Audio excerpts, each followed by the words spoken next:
A determined visitor approaches a secluded cabin at dawn. A firm knock echoes, breaking the morning silence. Inside, the simple room remains still and unresponsive, but the sound finally rouses someone from a deep sleep. Our boy sits up, clearly annoyed by the early disturbance. Outside, the blonde woman waits with unwavering patience. He cracks the door open, his expression less than welcoming, and finds a formally dressed yet unfamiliar woman on his porch. Her face is revealed, filled with a solemn and urgent purpose. His sleepy annoyance instantly vanishes, replaced by pure shock. She struggles to speak, her face flushed with shame and desperation. The words finally come out. She has been expelled. Inside, our boy puts on a kettle, letting the news sink in. He glances back at his guest, a stark contrast to his humble home. Her radiant presence feels completely out of place in his quiet life. But a faint nostalgic smile touches his lips. He finally speaks, acknowledging how much his student has grown. This is Lilian, his most beloved and promising disciple. His mind flashes back 20 years to their very first meeting. A younger Roge faced a dragon, calling it the perfect training partner. Standard Tuesday, I guess. The dragon unleashes a torrent of fire, but Roge stands his ground. With a powerful shout, he erects an all-attribute barrier.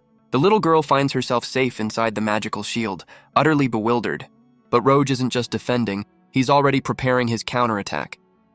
He unleashes his spell Meteor Shooter, summoning a barrage of arcane stones. The dragon's eyes widen, clearly not expecting this level of resistance. The magical projectiles slam into the beast with overwhelming force.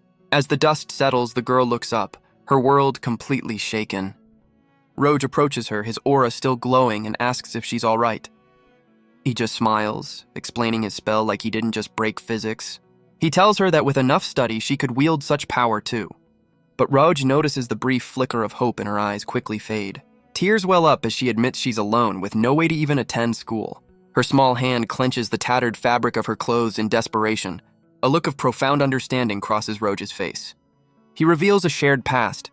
He was an orphan, too, who studied magic just to survive. Now a master of all attributes, he extends a hand, promising she can do the same. He vows to teach her, and for the next 10 years they would travel together. The memory shifts forward to a brighter, older Lilian, calling him her teacher. She declares her new purpose, to help others just as he once helped her. She had promised to show the entire world the wonder of his teachings.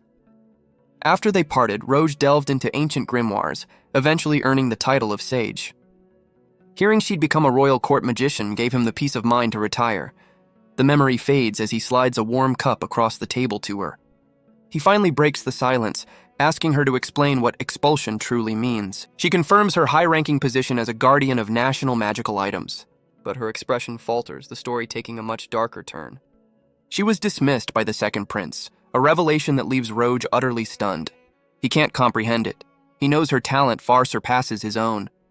He probes for the cause, certain it's a mistake, though he seems to be enjoying this a little too much. Liliana admits there was no official reason given for her dismissal, but she has a sinking suspicion about what truly happened. She believes it's because she witnessed the second prince's affair. The story unfolds. Prince Thrush is engaged to a duke's daughter, but Lilian accidentally stumbled upon the prince's secret rendezvous. To silence her, he had her fired, promoting his fiancée in her place. Roge's deadpan expression says everything about this royal mess. She can't believe her career was ruined for such a petty, personal reason. The faint amusement on Roge's face vanishes, replaced by cold focus. Overwhelmed by the injustice, she finally breaks down in tears. He questions the very structure of the kingdom, finding her dismissal completely unreasonable. But he quickly sets aside his anger, focusing on how to help his disciple. He offers a simple solution, to go on an adventure just like old times. The suggestion catches her completely off guard, her tears stopping instantly.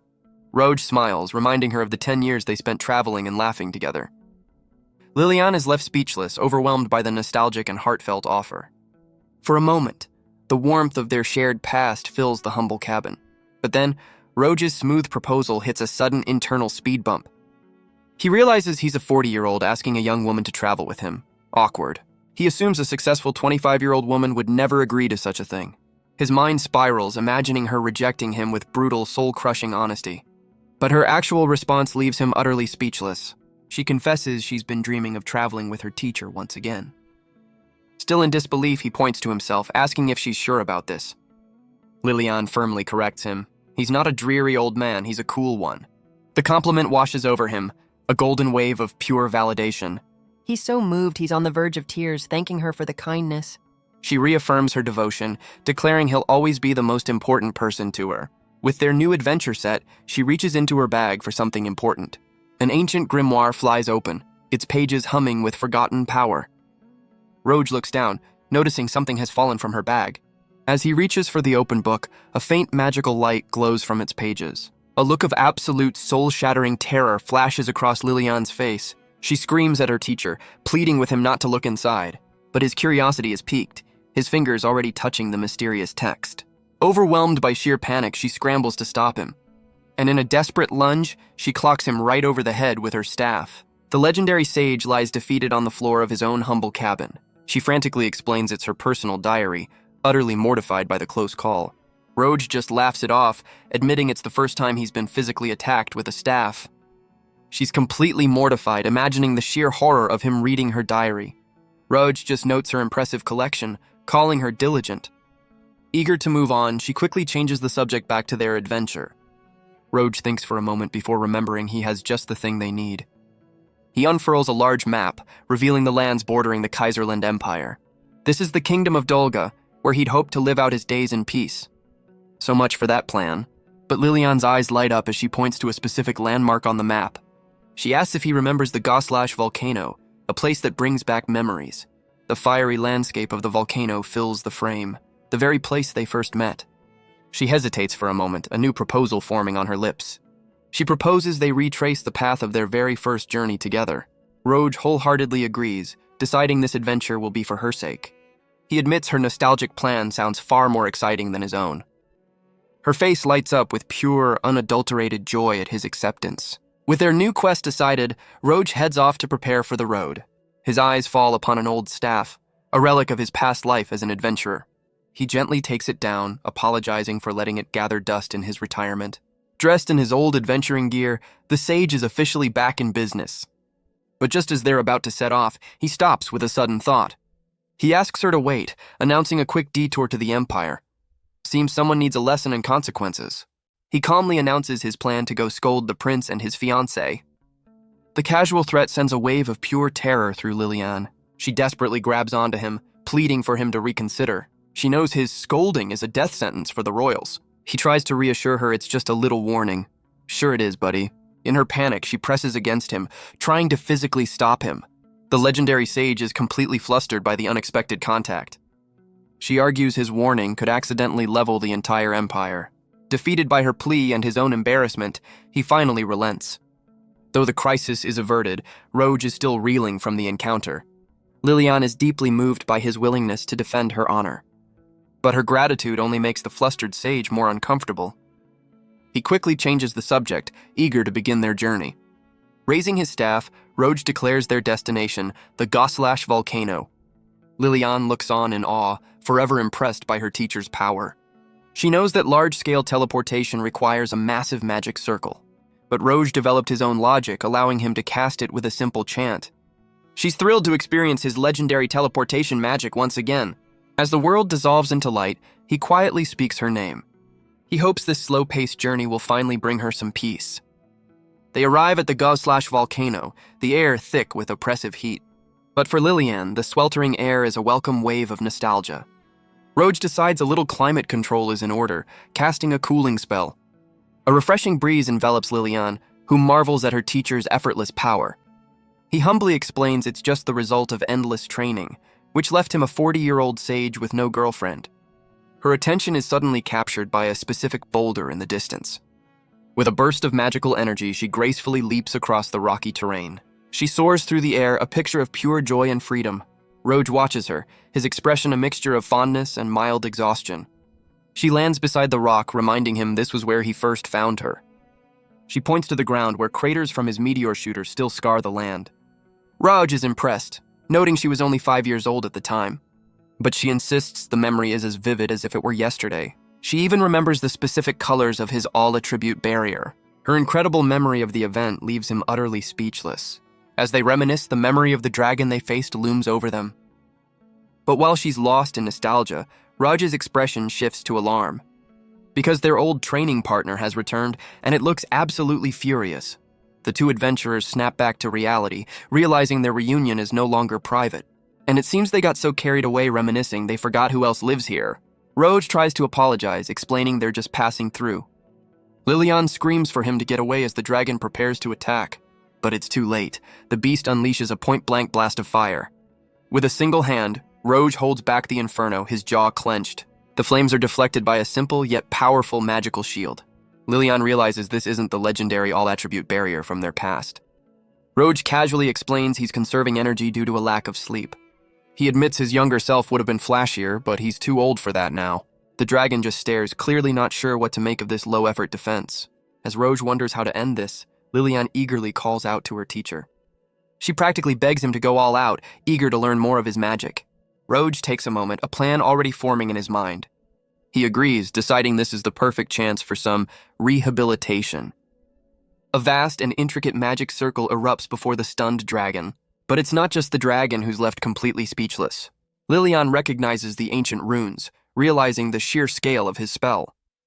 He calmly utters the first part of the spell's name, Ancientia, and unleashes his signature move, the very same meteor shooter from their past. A torrent of arcane energy slams directly into the dragon's chest, but this time it's not a shower of rocks, it's a full-blown laser light show of doom. The sheer force of the spell sends Lilian stumbling back in awe. As the dust settles, the dragon lies defeated, a testament to Roj's power. He calmly explains this was just a demonstration, not a death blow. He offers a gentle smile, as if he didn't just obliterate a mountain. The beast can only growl in submission, acknowledging the sage's overwhelming strength. With the lesson learned, the dragon wisely retreats into the sky. Roj notes the dragon seems smaller, hoping he didn't just bully a child. But his thoughts are interrupted by Lilian, who is practically vibrating with excitement. She struggles to find the words, her mind racing to comprehend what she just saw. She finally asks the question burning in her mind. Has he mastered ancient magic? Roj scratches his head, casually admitting he might have forgotten to mention it. Lilian is floored, demanding to know what he means by "a lot has happened." She asks if he's the first person in modern times to decipher the ancient grimoires. He confirms it was 5 years ago, a revelation that horrifies Lilian. With renewed determination, she begs her former teacher to take her on as a student again. She grabs him, clarifying her desperate desire to learn ancient magic. She admits she thought she was finally catching up, only to be left in the dust once more. He agrees to teach her, but only if she lets go of him first. A classic escape tactic. Her pure, unbridled joy is a little too much for the flustered sage's heart. With the lesson plan set, the master and disciple continue their journey. Roj reflects on her childlike clinginess, which was cute then, but is a bit much now. He's worried their age gap might give people the wrong impression. A very wrong impression. They arrive at the town of Palimes, a place that holds many memories for them. She hopes they'll be remembered, and Roj assures her the people there were kind. But their welcome is less than warm, as a guard rudely dismisses the old man. Roj tries to play it cool, but the guard is clearly in no mood for travelers. He explains the heightened security is due to increased trade and suspicious activity. Their entry is denied based on Roj's less than official ID.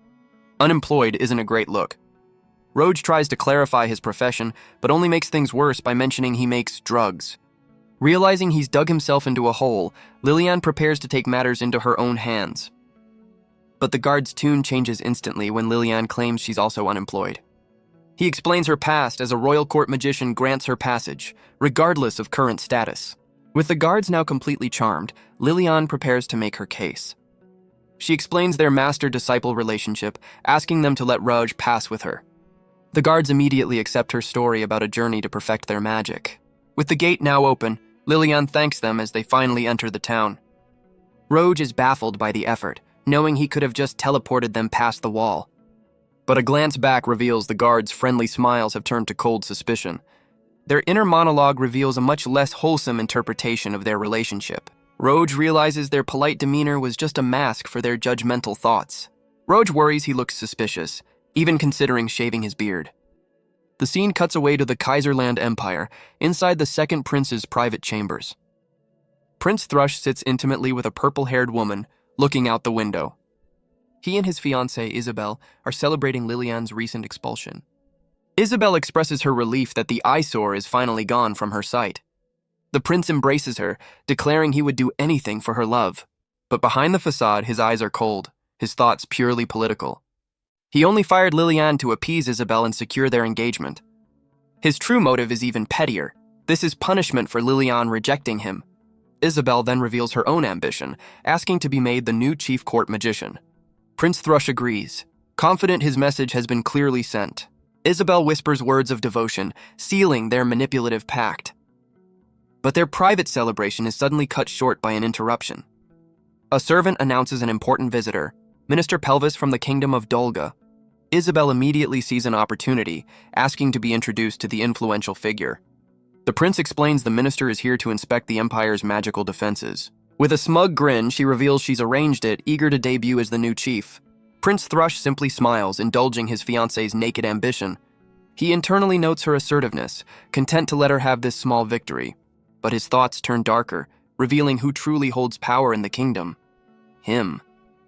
Prince Thrush and Isabel rush to greet their important guest. The visitor, Minister Pelvis, acknowledges the prince with a knowing smile. After a formal welcome, Pelvis's gaze shifts to the woman beside the prince. He seems momentarily confused, as if he was expecting someone else entirely. Isabel steps forward, introducing herself with a dramatic, rose-filled flourish. The prince proudly presents her as his fiancée and the new chief court mage. Minister Pelvis finds this development strange, a detail that doesn't quite add up. He notes that the reputation of the Empire's chief mage preceded her. But the name he recalls is Liliane, forcing the prince to invent a lie about her retirement.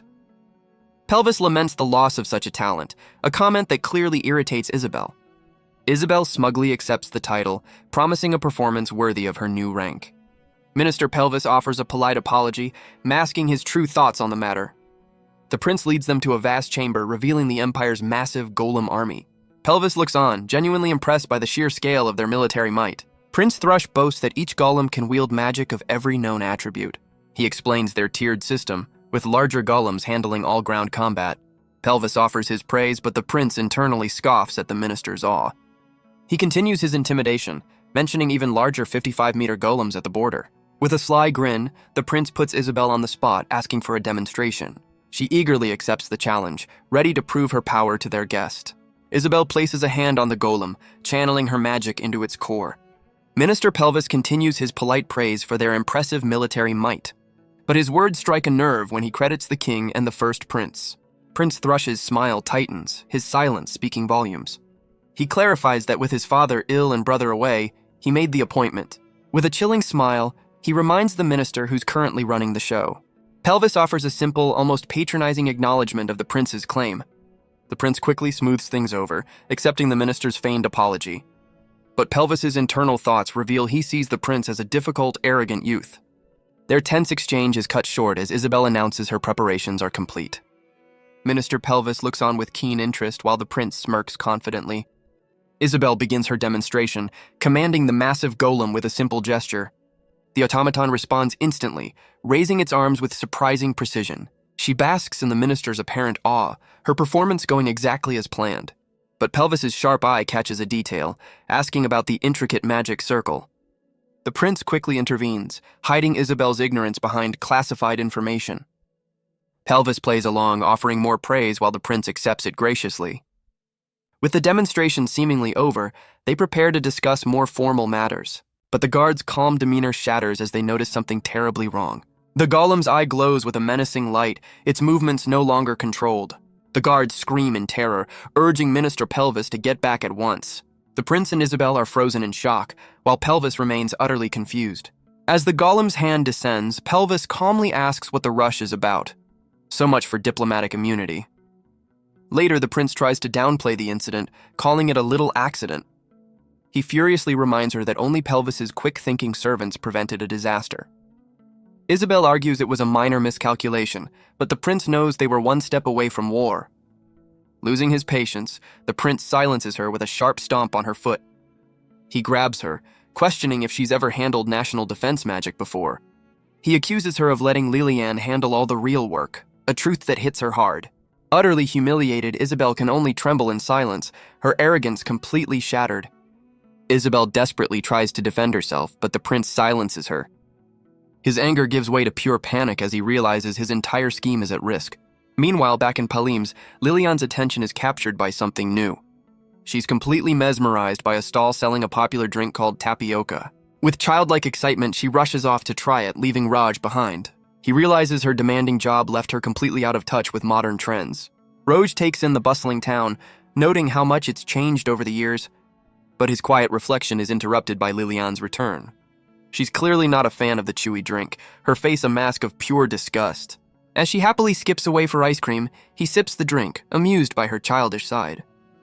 But his brain short-circuits, realizing he just committed an indirect kiss.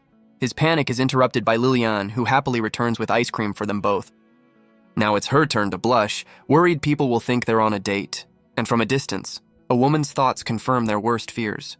Her voice suddenly cuts through their awkwardness, calling out to them. The scene shifts to the local adventurers guild, a familiar haunt from their past. Inside, they're greeted by an old friend, a woman named Sarah.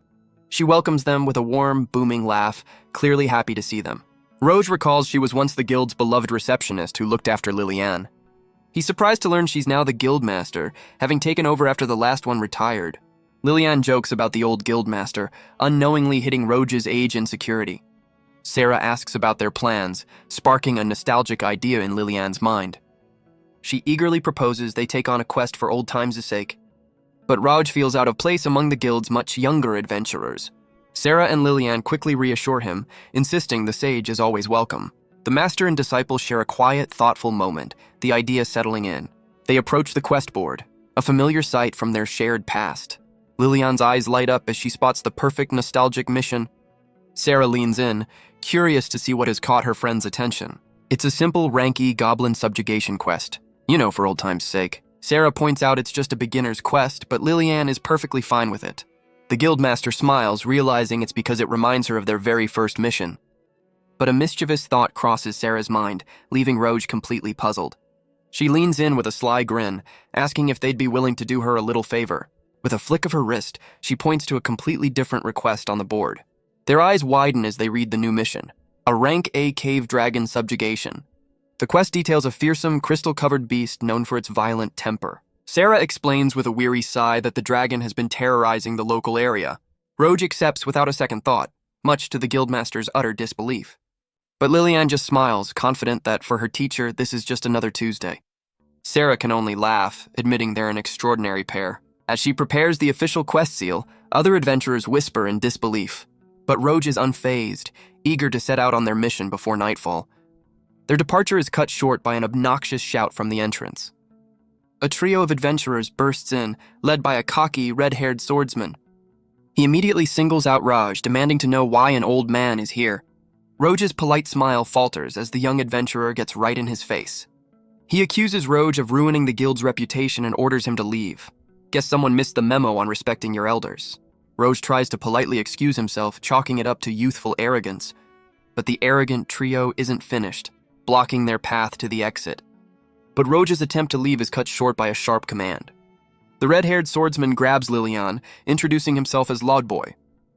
He offers her money, suggesting she ditch the old man for someone better. His proposal is met with a swift and brutal elbow to the stomach.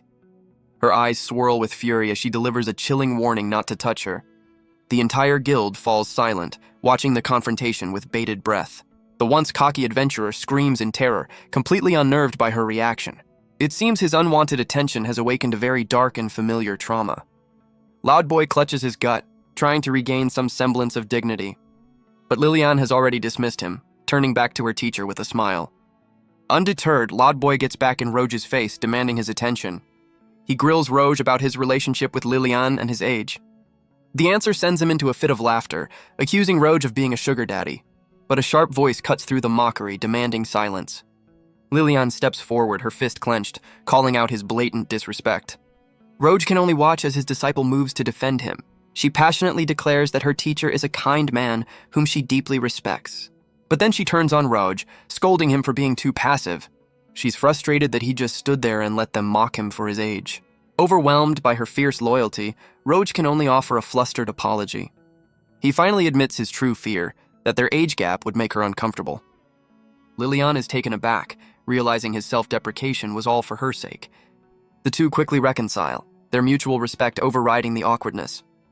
But their heartfelt moment is completely lost on the fuming Loudboy.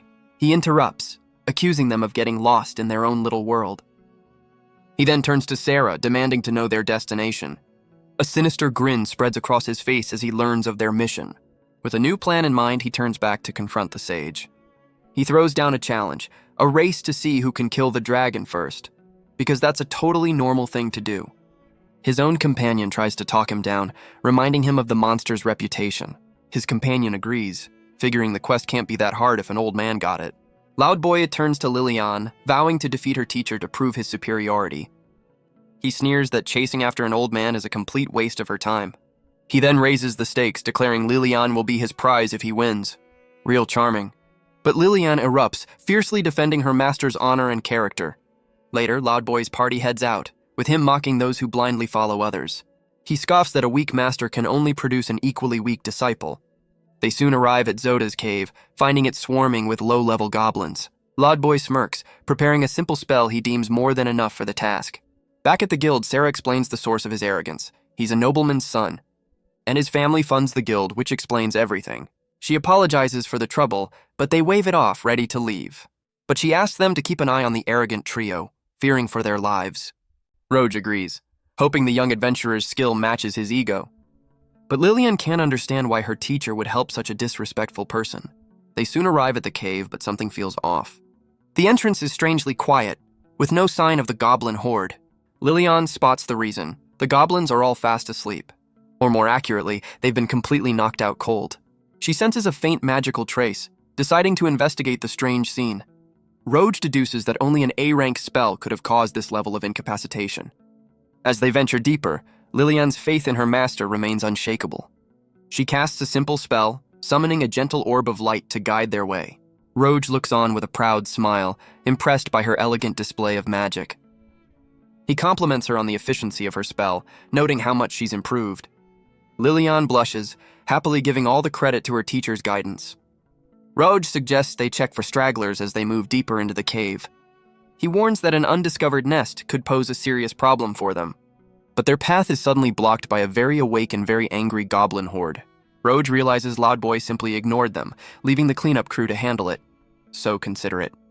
But Lilian steps forward, confidently declaring she'll handle this herself. The goblins screech, charging forward with mindless, feral rage. In an instant, the master and disciple find themselves completely surrounded. With a determined shout, she unleashes a barrage of fire arrows. The spell erupts in a storm of fire, decimating the goblin ranks with ease. Roge watches in awe, impressed by the incredible precision of her spell. He notes her flawless execution, casting multiple spells without any wasted energy. The sage can only smile, his heart swelling with pride for his disciple. She turns back with a triumphant smile, announcing the path is clear. He praises her efficiency, but she just blushes, happy to handle it herself. They venture deeper, into a cavern glittering with eerie purple crystals. Lilian worries about Loudboy, sensing they're approaching the dragon's lair. She then asks a simple question. Why not use a detection spell to find them? Roge pauses, the obvious solution having completely slipped his mind.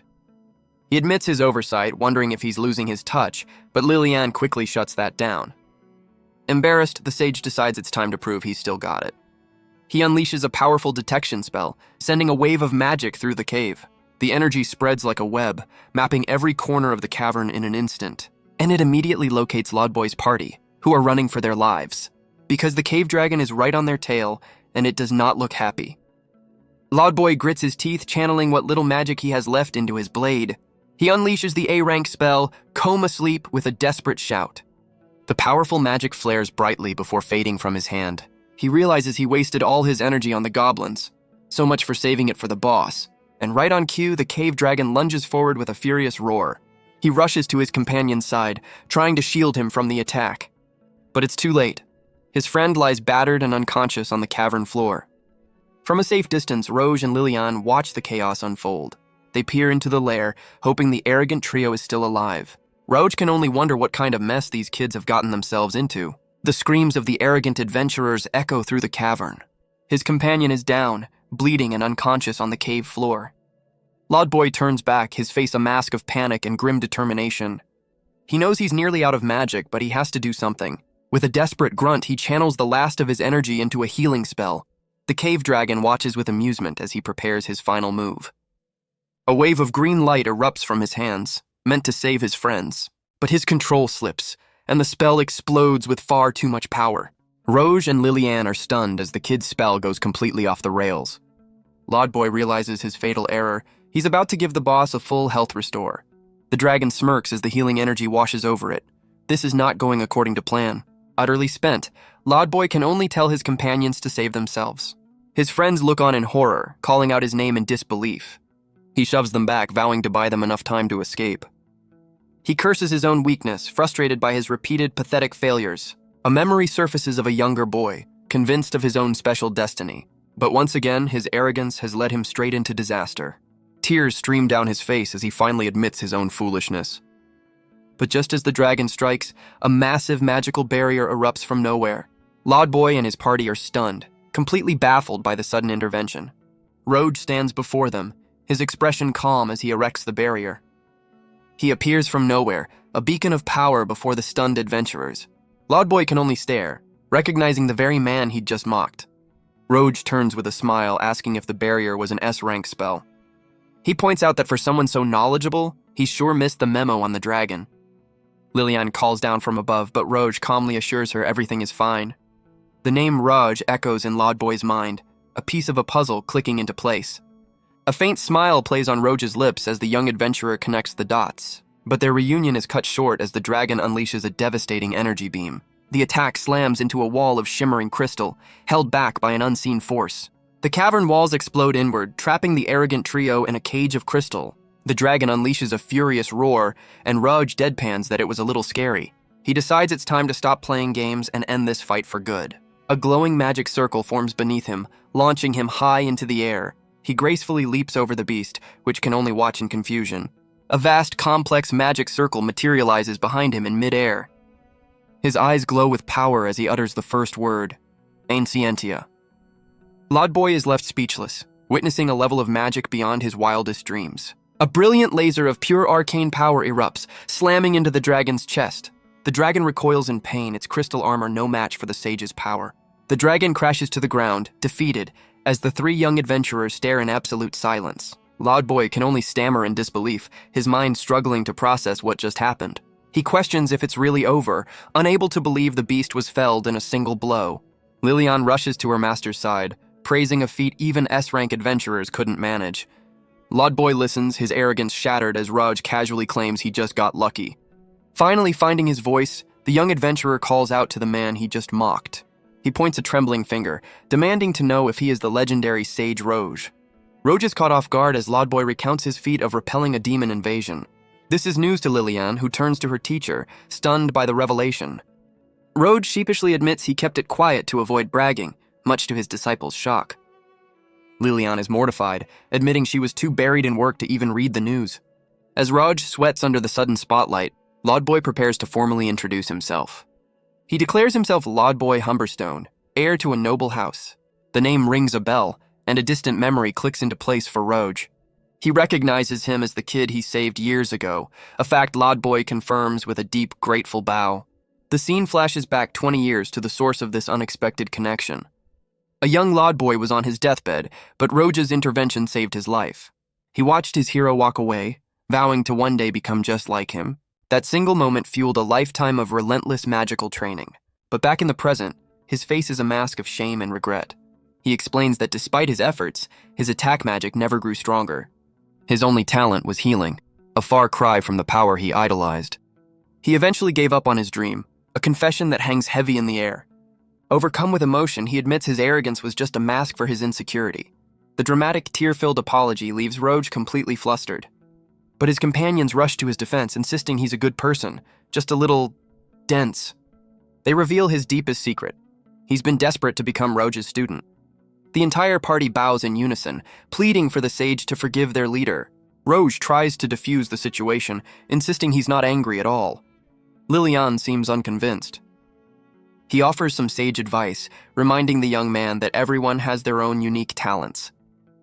Roj sees potential in the young man's healing magic, suggesting a different path for him. He gives them a quick lesson on mana control, a lecture they seem to be taking to heart. Overwhelmed, Lodboy grabs Roj, vowing to follow him for the rest of his life. He then declares himself Roj's #1 disciple, sparking an instant rivalry with Lilian. Roj sighs, realizing he's somehow just acquired a new, very loud apprentice. Later that evening, the group returns to the town of Paleems. News of the dragon's defeat has spread, and the entire town is celebrating. The adventurers who once doubted him now toast to his incredible victory. They all admit they pegged him as a washed-up old man. Gee, thanks for the vote of confidence. But Lilian isn't having it, fiercely defending her teacher from their backhanded compliments. Lodboy explodes, trying to teach the ignorant adventurers a lesson in respect. He proudly declares himself the sage's second apprentice, a title that earns him nothing but scorn. But Lilian quickly puts him in his place, scolding him for his newfound arrogance. From the counter, Sarah teases Raj about his growing fan club. Lilian reminds Lodboy that he's still on thin ice for his earlier behavior. He earnestly explains he only wanted to defend his new master's reputation. He mentions the demon invasion, a heroic deed that hits Lilian like a ton of bricks. The rivalry ignites as Lilian declares she knows the sage better than anyone. She then proceeds to list his most embarrassing secrets, much to Raj's horror. Sarah gleefully adds to the list, confirming the legendary sage's greatest weakness. Lilian clings to him, demanding he confirm her status as his #1 apprentice. She insists she's the most special to him, the one who truly understands him. Lodboy tries to calm her down, but she tearfully declares him second place. Roj realizes the truth as a companion confirms she's had 5 mugs of ale. As the chaos continues, Sarah leans in with a question she's been dying to ask. She bluntly asks what his relationship with Lilian really is. The question of whether they're a couple makes Raj spit out his drink in shock. He furiously denies it, reminding them he's practically raised her since she was 5, but the other adventurers point out that her feelings seem to have changed over time. Sarah explains that after all these years, it wouldn't be strange if she fell for him. Roj explodes, furiously denying the claim as disrespectful to Lilian. The others can only watch as the sage completely loses his composure. He can't wrap his head around it, having only ever seen her as a daughter. In his mind, she's meant to marry someone her own age, like Lodboy, but even that thought feels wrong, leaving him a mess of conflicting emotions. As the night deepens, the rowdy celebration finally comes to an end. Lodboy and his party are completely passed out on the guild floor. Lilian herself has drifted off, sleeping peacefully in a nearby chair. Roj gently drapes his cloak over her as a quiet calm settles over the room. He smiles, admitting to himself it's been ages since things were this lively. He notices her bag is open and decides to close it for her.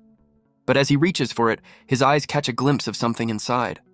He sees a book with his own name written clearly on the page. The horrifying realization dawns on him. This must be her diary. A cold sweat breaks out as he fights the urge to look closer. All the while, Lilian sleeps on, completely unaware of his internal crisis. He forces himself to look away, determined to respect her privacy. But fate intervenes as a book tumbles out, falling open on the floor. He tries not to look, but his gaze is drawn to the open pages. How's that for a sign from the universe? His name is written everywhere, and he desperately tries to rationalize it as simple note-taking. He tries to convince himself she's just a very diligent student, but the words on the page tell a very, very different story. This isn't a notebook, it's a full-blown romantic fantasy starring him. And the author of his current nightmare sleeps soundly just a few feet away. The sage's brain completely short-circuits and he face-plants onto the table. He's spiraling, utterly mortified by what he's just discovered. In a moment of pure desperation, he begs Sarah for guidance. But the guildmaster can only offer him a look of profound disappointment. She admits that while he probably deserves this, she'll hear him out. She reminds him she saw this coming, but Raj is still in denial about his age. Sarah explains that to Lilian. He's a master and a father figure. But she believes Lilian fell for him simply as a person, not because of his titles. The sage can only sweat, his brain struggling to reboot after this revelation. Sarah sighs, preparing to deliver her final, crucial piece of advice. She tells him not to make any rash decisions until he knows how to handle her feelings. And she delivers a stern warning. If he hurts Lilian, he'll have to answer to her. After all, he's the one who crossed a line by reading her private thoughts. She's not wrong. The next morning, a blissfully unaware Lilian waves a cheerful goodbye to the town. Sarah and the rest of the guild see them off with warm smiles and well wishes. But Raj looks back, his mind still reeling from the emotional minefield he just discovered. He's lost in thought, wondering how he's supposed to handle this new reality. He feels completely inadequate, questioning why she would ever see him that way. He reminds himself this is her trip, made possible by her reputation, not his. Her voice snaps him out of his spiral, and he can barely hide his panic. She offers to rest, and he quickly insists he's fine, already failing at playing it cool. He calls her name and she turns with a smile that could power a small city. He finally asks the question weighing on his mind. Is she truly enjoying this trip? He awkwardly clarifies, hoping all the chaos hasn't ruined her chance to unwind. But her answer is a radiant, unequivocal declaration that she's having the time of her life. Her face is a picture of pure bliss, leaving no doubt about her feelings. Her pure joy only deepens his confusion, leaving him lost in thought. He forces a smile, agreeing that her happiness is all that matters. But their close bond is a little too much for their new tag-along. Even Loudboy's own party members are surprised by his sudden change in attitude, because it turns out Loudboy has decided to join their journey, much to Lilian's fury. Roge decides to take it in stride, figuring he'll start with the basics for his new student. But Lilian is already having a hard time sharing her master's attention. She decides to show off, demonstrating a complex space storage spell. Both Roge and Loudboy watch in awe as she effortlessly manipulates the items. Loudboy is blown away, but Lilian humbly gives all the credit to her teacher. With a flourish, Lilian reveals a perfect picnic, leaving her companions speechless. Roge is flustered, realizing she's always prepared for his every possible need. She then presents her pièce de résistance, a special bread she calls Roge bread. A closer look reveals the bread is shaped like his face. Her diary is starting to make a lot more sense. Both Roge and Loudboy are completely horrified by this edible shrine. But Lilian is lost in her own world, basking in the glory of her creation. Roge forces a smile while Loudboy complains her affection is a bit heavy. As Roge eagerly reaches for the food, Lilian happily offers to serve them. She's thrilled they like it, already vowing to bake a life-sized version next time. He takes a bite, declaring it delicious, while Loudboy is still processing the situation. Loudboy takes a hesitant bite of the bread shaped like his new master. But he's immediately won over, while Roge feels like he's witnessing a very weird form of cannibalism. After their unsettling picnic, the group continues their journey toward Wakano village. Lilian recalls visiting often, wondering how the villagers she knew are faring. But Roge's expression darkens, his words hinting at a grim possibility. His ominous tone leaves both Lilian and Loudboy completely confused. Without another word, Roge picks up the pace, urging them to hurry. He explains that something feels deeply wrong with the forest around them. The trees are blackened and dying, a corruption that wasn't here years ago. A horrifying thought strikes Roge as he realizes what this blight could mean. Roge's worst fears are confirmed as he identifies the source of the corruption. The air itself is thick with a deadly miasma, choking the life from the land. He can't understand how this could happen, a plague this severe so close to civilization. Inside, a group of medics argues over a difficult choice, containment or rescue. A man named Bernard is reminded of his duty as part of the kingdom's medical corps, but he argues their true purpose is to contain the miasma, saving everyone outside the village. He orders his subordinate, Constanze, to begin erecting the containment barrier. Roge rushes forward, trying to stop them before they seal the village off for good. The medics warn him away, but Raj quickly announces his authority as the sage. The name catches Bernard off guard, and Lilian introduces herself to add to their credibility. Roge steps forward, asking for details on the miasma and offering his help. Bernard explains the cause is a mystery. The plague simply appeared without warning. He describes its horrifying effects, a cellular decay that makes bodies crack and bleed. To make matters worse, he admits there's no known cure or counter magic. Lilian refuses to accept this, insisting they have to save the villagers now. But Bernard coldly dismisses her plea as unacceptable. He announces the palace's official decision: the village will be sealed off. The trio is stunned into silence by the brutal finality of his words. He repeats the order, leaving no room for argument. So much for due process. Once the barrier is deployed, he explains, entry and exit will be impossible for anyone. Roge grabs the medic, refusing to believe King Sieg would issue such a cruel order. He desperately pleads for just a little more time, certain he can find a solution. But Bernard explodes with rage, grabbing the sage and telling him to face reality. Lilian and Loudboy can only watch, stunned by the medic's raw fury. The other medics step in, defending their leader's impossible, heartbreaking choice. Bernard explains that he accepted this grim duty for a very specific reason. He roars that this is to protect everyone outside the village, including them. The weight of that responsibility hits Roge, silencing his protests for a moment. His disciples look on, the gravity of the situation finally sinking in. Just then, Constanze reports that the barrier magic circle is ready to be activated. But Roge's hand shoots out, stopping the medic with a desperate shout. He admits Bernard's logic is sound, but he simply cannot back down. He passionately declares that just as Bernard has a duty, he has one as a mage. Bernard listens, acknowledging that this is a long shot with no guarantee of success. Roge grabs him, pleading for him to understand that he can't just stand by and watch. He reveals his personal connection to the village, begging for just 10 minutes. The medic's resolve seems to waver as he considers the sage's desperate plea. Lilian steps forward, adding her own voice to the desperate request. She insists her master has cured countless impossible illnesses before. But Bernard snaps, reminding her this isn't a disease, it's a fast-spreading plague. But Lilian recalls something from an old magic book, a potential solution for her master. She suggests a form of ancient magic, a miasma protector, stunning the medics. Loudboy explains it's a lost art, capable of recreating impossible technologies. Lilian adds that as far as she knows, only Roge is capable of using it now. With a determined look, she insists it's a chance they absolutely have to take. The other medics join in, begging Bernard to reconsider for the villagers' sake. Bernard's fist trembles, his cold resolve finally beginning to crack. His own subordinate looks to him, her eyes pleading for him to listen. He turns to Roge, his voice filled with desperation, asking if he can really save them. Lilian and Loudboy beam with pride, their faith in their master never stronger.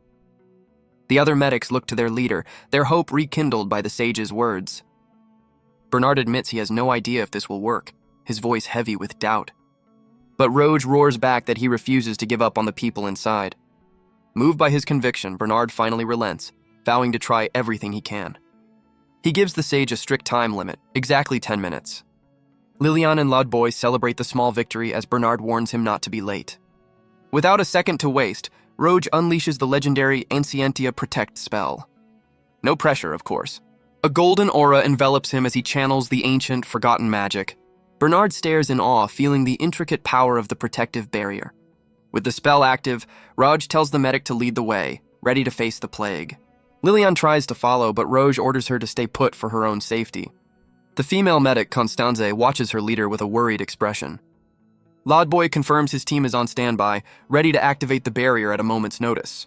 Roge and Bernard rush into the desolate village, leaving a concerned Lilian behind. She clenches her fist, feeling utterly powerless to help her master.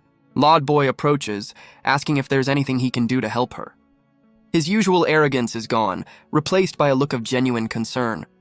Lilian stares into the distance, her mind racing as she considers her next move. A flicker of resolve appears in her eyes as she comes to a decision. She turns to Loudboy, ordering him to assist with the barrier preparations. Looks like she's in charge now. Bernard explains the sick have been gathered inside the village church. The two men push open the heavy doors, stepping into the heart of the plague. But nothing could have prepared Roge for the horrifying sight that awaits them. The entire church floor is covered with the bodies of the sick and dying. Their faces are covered in black lesions, their breathing shallow and pained. The miasma causes their very skin to crack and bleed, a truly gruesome sight. Bernard admits their medical efforts have been futile, only able to slow the bleeding. Roge leans in for a closer look, his mind racing to understand the plague's nature. He questions Bernard's theory, wondering why cellular separation would cause cracking. He realizes something is missing. The symptoms just don't add up. A sudden, horrifying realization dawns on Roge's face. He decides to use another ancient spell, a full diagnostic scan. A complex magical interface materializes, analyzing the patient's vitals. Bernard is stunned by the display, demanding to know what Roge has found. Roge explains it's a detailed report written in an ancient language.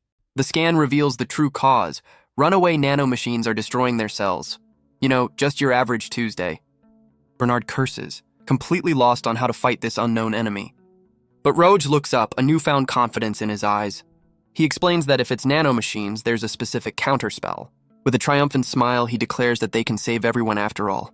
Roge focuses his power, uttering the words to another ancient spell. Nano-absorb. A wave of brilliant blue energy erupts from him, washing over the entire church. The energy seems to target the miasma, drawing it out from the villagers' bodies. Bernard watches in disbelief as the plague is literally pulled from the sick. Roge corrects him, explaining he's not removing miasma, but the nanomachines themselves. He gives a quick lesson on ancient tech, explaining their original, helpful purpose. But after centuries, he theorizes, their programming has gone completely haywire. Meanwhile, outside, Lilian recalls the first time she met her incredible teacher. She remembers it wasn't just childish admiration, everyone adored and thanked him. From the very beginning, she knew he was a hero who brought happiness to others. More than just a hero, she admits, he was the one who made her happy. This happiness was shadowed by a childhood fear of being abandoned again. Even now, she feels insecure, struggling to keep up with his incredible power. Her greatest fear has always been the day he would leave her behind. Now, being told to simply wait feels like a confirmation of her uselessness. All she's ever wanted is to be an equal, standing proudly by his side. But she worries that to him, she's still just a little girl following in his shadow. The thought of him walking away, leaving her behind, fills her with terror. Overwhelmed by her own feelings of inadequacy, she begins to break down. Loud Boy, ever the gentleman, suggests a less emotional and more direct approach. Lilian stares back, her expression a perfect blend of annoyance and disbelief. She dismisses him completely, deciding it was a mistake to confide in an idiot. But Loud Boy cuts right to the chase, accusing her of loving her teacher as a man. He calls her out, asking how she can deny it after writing so many fantasies about him. Lilian freezes, her mind going completely blank with the shock of being exposed. She stammers, demanding to know how he could possibly know about her private thoughts. He reminds her of the previous night, when she drunkenly read her diary entries aloud to him. In fact, she apparently ordered him to memorize the first 2 chapters. Talk about oversharing. The horrifying memory comes flooding back, and Lilian's brain completely short-circuits. She collapses in utter despair, convinced her life is officially over. Loud Boy offers his own brand of wisdom, which is somehow worse than silence. But their argument is cut short, as Constanze points toward the village. The medics watch in disbelief as the dark miasma is pulled from the village. A swirling vortex of light now hangs over the entrance, a sign of the sage's power. Lilian's despair vanishes, replaced by stunned silence. Loud Boy celebrates, his faith in the sage completely validated. But Lilian seems unimpressed by his cheering, her eyes fixed on the display. A small, knowing smile spreads across her face. She never doubted him for a second. Just then, Roge emerges from the village, calling out to his students. Constanze immediately approaches, asking for a report on the situation inside. Roge emerges with a triumphant smile, announcing he's removed the cause. The medics, led by Constanze, are completely floored by the news. The entire group erupts in a massive cheer, celebrating the impossible victory. But Roge quickly brings them back to reality, reminding them the villagers still need medical care. Constanze takes charge, ordering her team to the church to assist Bernard. Roge then turns to Loud Boy, asking him to lend his aid as well. He explains that Loud Boy's healing magic is the key to helping the exhausted medics. Eager to prove his worth, Loud Boy accepts the mission, finally a chance to be useful. As the others rush off, Roge tells Lilian that she's coming with him. He reveals their work isn't done. They still have to find the monster responsible. As they venture into the corrupted forest, Lilian calls out to her master. She stops, suddenly wondering if she should have stayed behind with the others. She admits that at her current level, she feels like she's just a burden to him. Roge is stunned, asking why on earth she would ever think that. He presses for an answer, but she can only say it's just a feeling she has. But Roge turns the tables, insisting that he's the one who's being helped. He admits he's a bit drained after casting so many powerful spells in a row. He couldn't have been so reckless without her there, offering a sincere thank you. Lilian is left speechless, his words hitting her harder than she expected. Roge turns away, admitting she's the one who deserves thanks for always looking out for him. Lilian blushes, realizing how foolish she was for sulking over such trivial things. She leans against him, admitting to herself that she truly, deeply loves her teacher, and she wonders if it's selfish to hope he might one day feel the same way. But their quiet moment is shattered by a cracking sound from the darkened woods. A monstrous wolf with glowing red eyes emerges, its jaws dripping with blood. Lilian leaps into action, unleashing a powerful highest flame pillar. A vortex of fire erupts from her staff, engulfing the beast completely. The wolf snarls, trapped within the inferno of her devastating spell. The flames roar, cooking the monster where it stands. Well, that's one way to handle it. She watches with cold focus as the creature howls in its fiery prison. But the beast is shrouded in miasma, which begins to extinguish the flames. Lilian calls to her master, preparing a binding spell and asking for his support. She unleashes a steel rope spell, ensnaring the corrupted wolf in magical chains. Roge leaps forward, ready to cast the same spell he used on the villagers. He unleashes Ancientia Nano-Absorb, targeting the source of the beast's power. The wolf howls in agony as the nanomachines are forcibly ripped from its body. The sage floats above, drawing out the last of the corruption with ease. Teamwork makes the dream work, I guess. Later, back at the church, Roge explains the nature of the captured miasma. He holds up a vial, confirming this is the source of the nanomachine plague. Bernard agrees, taking the sample to study it, hoping to prevent another outbreak. Bernard admits he hasn't felt this useless since he was a rookie. Meanwhile, Lodboy is completely passed out from magical exhaustion. Constanze explains he gave her his mana until he couldn't even move. Bernard praises Roge, crediting Lodboy's sacrifice for healing the villagers. Roge just smiles, joking that the kid has certainly earned his dinner. Right on cue, one of the medics announces that the meal is ready. Lilian cheerfully drags the semi-conscious Lodboy off to eat. He looks thrilled. She calls back to Roge, but he seems lost in thought for a moment. Just then, Bernard approaches with an urgent message from the royal palace. He relays King Sieg's order. Find Sage Roge as soon as possible. Looks like our boy is in demand. Bernard explains the king had already planned to request Roge's assistance. He then offers a sincere apology for his earlier desperate actions. But his composure suddenly breaks, and he grabs the sage by the collar. The man's grip is tight, his face a mask of raw, unfiltered emotion. He confesses that he truly believed the entire village was doomed. Tears stream down his face as he offers a heartfelt, desperate thank you. Raj can only scratch his head, a little flustered by the sudden display. As the medic clings to him, a familiar face watches from the doorway. Lilian smiles, her heart swelling with pride for her incredible teacher. Inside, the church is filled with life again as the villagers finally receive care. Inspired by the day's events, Loudboy makes a bold declaration to Constanze. She points out his current state, completely paralyzed and being spoon-fed by a medic. He explains that after eating, he'll make his request, sharing a lesson from his master. He finishes his thought, declaring one should always do what they want to do. His simple, direct words seem to strike a chord with the young medic. But when he asks Roge and Bernard, he's met with a swift and brutal rejection.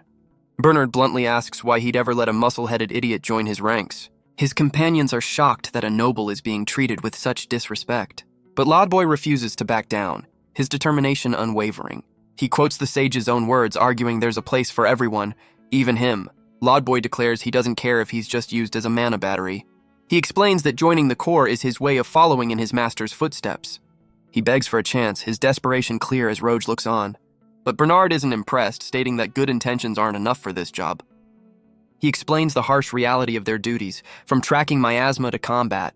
He tells the young noble to stop asking for handouts and take the official exam. The medic's outburst leaves Roge quietly observing how terrifying the man can be. Roge finally speaks up, reminding Bernard that Loudboy has guts at least. Bernard misreads the situation, thinking Roge is trying to dump his new student on him. But Roge clarifies, simply asking that they give the kid a chance to get some experience. Roge practically begs Bernard, asking him to just show the kid the ropes. Lilian watches the exchange, her expression unreadable for a moment. Then, to everyone's surprise, she bows deeply, adding her voice to the plea. She defends Loudboy, admitting he's a fool, but insisting his heart is in the right place. The young noble can only stare, moved by her unexpected support. Worn down by their passion, Bernard finally relents with a heavy sigh. Loudboy is overcome with joy, his face a mask of pure, unadulterated shock. The other medics tease their leader, revealing his well-known weakness for passionate people. Roge and Lilian share a knowing smile, pleased with their successful intervention. She steals a quick glance at her master, sharing in the quiet victory. Roge can't help but laugh at the chaotic but heartwarming scene. Lilian, however, seems a little lost in her own thoughts. Later that night, Roge tries to relax, wondering when his vacation turned into a training exercise. He worries that all the chaos is taking a much greater toll on Lilian. But his quiet moment is interrupted as the door to the bath slides open. Roge freezes, his brain completely short-circuiting for the second time in 2 days. Lilian looks just as flustered, a nervous sweat beading on her face. She apologizes for the intrusion, clutching her towel tightly. And then she gets in the water, as Roge silently begs for an escape route. He's left wondering how his relaxing bath turned into the most awkward moment of his life. The silence is deafening as Lilian clutches her towel, both of them trapped in the awkwardness. It turns out this whole situation was orchestrated by Loudboy's well-meaning but clueless companion. He'd urged Lilian to seize the opportunity, pointing out that she was tired too. He even suggested she scrub her master's back, a plan Lilian politely declined. As she walked away, she muttered that dealing with idiots was giving her a headache. But despite her annoyance, she admits to herself that the fool might have a point. She realizes that if she doesn't act, he'll only ever see her as his student. Back in the present, Roge finally breaks the tension, startling her from her thoughts. He then announces he's getting out, practically launching himself from the water to escape. But Lilian stops him with a simple request, to please look the other way. Raj panics, desperately trying to put a stop to this entire situation.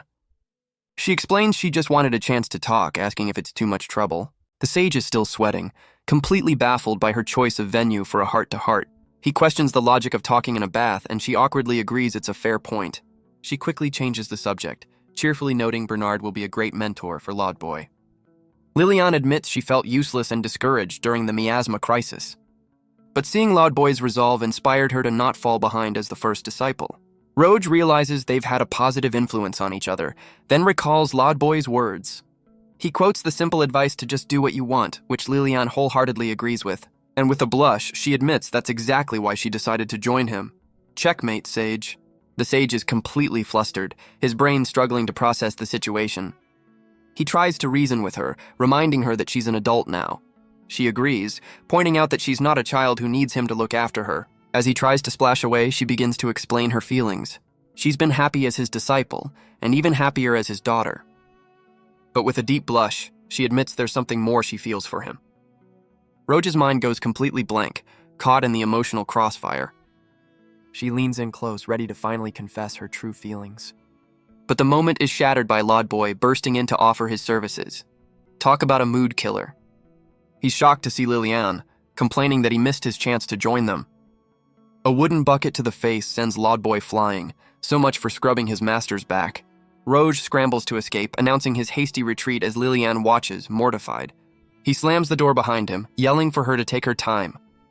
Smooth, Roge. Real smooth. Liliane is left alone, her confession cut short, and the romantic tension completely gone. A deep blush covers her face, a mix of embarrassment and lingering feelings. Outside, Roge clutches his head in despair while Lord Boy lies unconscious on the floor. The next morning, Lord Boy bids a loud and passionate farewell to the medical corps. As they prepare to leave, Bernard gives the young noble some final words of encouragement. He then asks their destination, warning them that Zabelg is known for its anti-mage sentiment. But Liliane just smiles, seeing it as another adventure and a memory to be made. Roge asks Bernard to take care of his new student, but the medic says it's all up to him. As they walk away, Liliane gives Lord Boy one last loud warning not to cause trouble. Roge muses that it'll be lonely now, but Liliane bluntly calls it refreshing. Her ice-cold response leaves the sage completely speechless. He quickly backpedals, insisting he was only kidding. But she softens, admitting she'll miss her very first junior disciple. Just a little. Roge realizes that for all her complaining, she was the one who looked out for him the most. As they walk on, she explains she just didn't want her master to worry. The scene shifts to a memory, where a young boy is praised for his incredible magical talent. That same boy is now a young man, hailed as the new emperor. He looks thrilled, doesn't he? The crowd roars, hailing the new emperor Kialius. But his eyes are cold, devoid of any real celebration. An aide asks how to report a recent accident, but Kialius orders it buried. The man panics, worried about witnesses and reports reaching King Sieg. But the new emperor is unfazed, vowing to silence any inconvenient truths. Elsewhere, a man named Lord Trescian is summoned to the emperor's side. Meanwhile, in a grand library, Lady Isabel is asked to perform routine maintenance. Her subordinates try to explain the technical importance of the task. She understands the necessity, but is clearly annoyed by the menial labor. She snaps that it's a job for an underling, one Liliane used to handle. So much for leadership. Her subordinate explains that only the chief magician can handle such intricate work. Isabel snaps, complaining about her useless staff before agreeing to do it herself. She scoffs at the task, seeing it as mundane work beneath her station. Deciding to get it over with, she prepares to deploy her magic. But she's immediately overwhelmed by an ocean of complex magical circles. The sheer scale and complexity of the task leaves her completely stunned. She realizes it would take her days for a single golem and asks about Liliane's record. The answer is a humbling list of Liliane's impossible efficiency. Her subordinates can't help but praise Liliane's incredible talent. Awkward. Isabel's ego can't take it, and she furiously orders them to be silent. Isabel rationalizes that Liliane must have been cutting corners to be so efficient. She argues that with all the extra tasks they gave her, proper maintenance was impossible. With a final flourish, she declares the job done, trying to convince herself she's superior. Her subordinates can only exchange a silent, unimpressed glance. Yeah, they're not buying it. The scene shifts to a sunlit conservatory where Lord Trescian enjoys a quiet moment. Emperor Kialius approaches, offering a less than sincere welcome to his guest. Trescian calmly sips his tea, questioning the new emperor's sarcastic tone. Kialius wonders why he didn't just teleport, but Trescian claims the long journey was exhausting. The emperor explains that without a skilled mage like Lilian, such a feat was impossible. Trishan brings up her resignation, and Cialius confirms the official story of her illness. Trishan then asks if Isabel is a worthy replacement, but Cialius offers only silence. The emperor looks away, insisting there's no issue, but his avoidance speaks volumes. Trishan's cold, knowing gaze suggests he sees right through his brother's lie. He changes the subject, reminding Cialius that he was summoned for a reason. Cialius gets straight to the point, questioning why Tracian hasn't visited their dying father. Trishan dismisses the notion, coldly stating their father wouldn't want to see him. He explains that after their mother's death, their father only ever spoke to Cialius. The emperor's face falls, the painful memories clearly weighing on him. Trishan bitterly recalls being pushed aside as Cialius was chosen as the heir. Cialius's expression twists with rage, wishing his own father would just hurry up and die. Trishan turns away, coolly stating their father can now rest easy with Cialius on the throne. He vows to dedicate himself to supporting the new emperor from the shadows. But Cialius has had enough, demanding his brother stop the condescending act. Trishan just smiles, reminding him that as royalty, he won't lack for power. He adds that while he can't understand Cialius's pain, he sees things the emperor misses. Cialius demands an explanation, and Tracian simply tells him to broaden his horizons. The emperor explodes, a sudden furious realization dawning on his face. He clenches his fist, listing the endless burdens of the crown that wear him down daily. He reveals their parents' true wish, to free Trishan from this ugly world of politics. They wanted Trishan, the truly talented one, to live as freely as possible. Cialius recalls his mother praising his talent, only to dismiss it as useless for a royal. Trishan calls it a remarkable talent, a choice neither he nor their father was ever given. He points out that Cialius has the option to pursue magic and escape the throne. The suggestion leaves the young emperor completely stunned. But Trishan dismisses the idea, content with his life now that Cialius is emperor. With a final cutting remark, he turns to leave. He leaves his brother to stew in the silence and his own resentment. Cialius remembers how their mother doted on Trishan, her precious child. He slams his fist down, enraged by the memory of her praise for his brother. Alone, he's haunted by the pressure to use his power for the nation, a fate he never wanted. The memory cuts deep, his own mother turning Trishan away from his door. She insisted that Cialius's studies were far too important to be disturbed. Back in the present, the emperor collapses, broken by the weight of his gilded cage. Meanwhile, far from the palace, Lilian is practicing a new kind of magic. She unleashes a powerful ancient spell, the Ancientia Meteor Shooter. A massive magical projectile forms, ready to launch into the sky. Looks like someone's been studying rocketry. She struggles to maintain control, the immense power taking its toll. But the spell suddenly dissipates, the energy fizzling out into nothing. She sighs in frustration, admitting that another attempt has ended in failure. But Roge is quick to reassure her, praising her progress with this difficult magic. He reminds her that the ancient meteor spell is actually a missile. The closer it gets to the caster, the more unstable the mana becomes. Determined to succeed, Lilian prepares to cast the spell once more. She channels her power, pouring every ounce of focus into the magic circle. But just like time and space magic, the spell is incredibly difficult to control. Roge steps in from behind, guiding her hand to stabilize the energy. He notices her sudden silence, calling out her name in confusion. But Lilian is completely frozen, her face a deep shade of crimson. Realizing he crossed a line, Roge practically teleports away with an apology. He awkwardly changes the subject, blaming himself for getting too close. Lilian agrees to continue, her heart pounding now that she's aware of her feelings. Roge panics internally, completely forgetting how to act normal around his student. They try to move past the awkwardness, cheerfully discussing their next destination. But their journey is interrupted as both begin coughing, the air suddenly irritating them. Roge observes the coarse, dusty atmosphere, a sense of dread creeping in. They arrive in a village that's a ghost of Lilian's cheerful memories. The rooftops are covered in a strange, decaying substance, a sign of a creeping blight. The once thriving town is now completely devoid of life, leaving them stunned. Roge wastes no time preparing a protective spell as Lilian calls his name in alarm.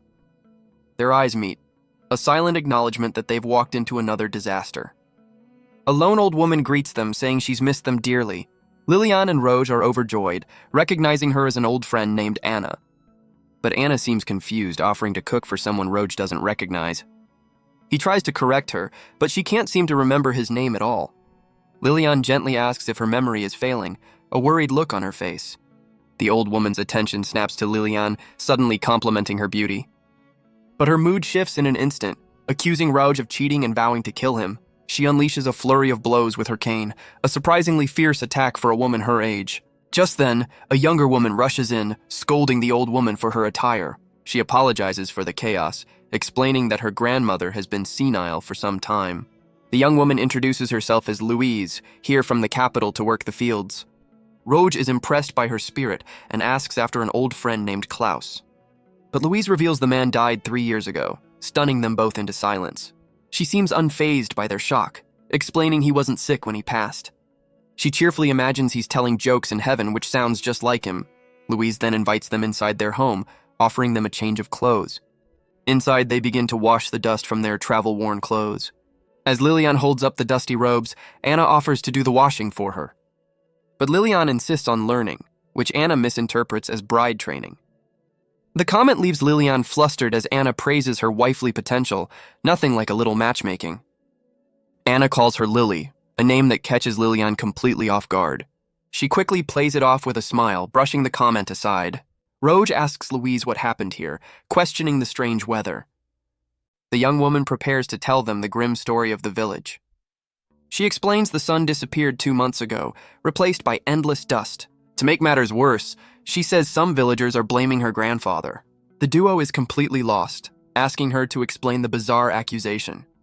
She reveals a suspicious group arrived just as the blight began.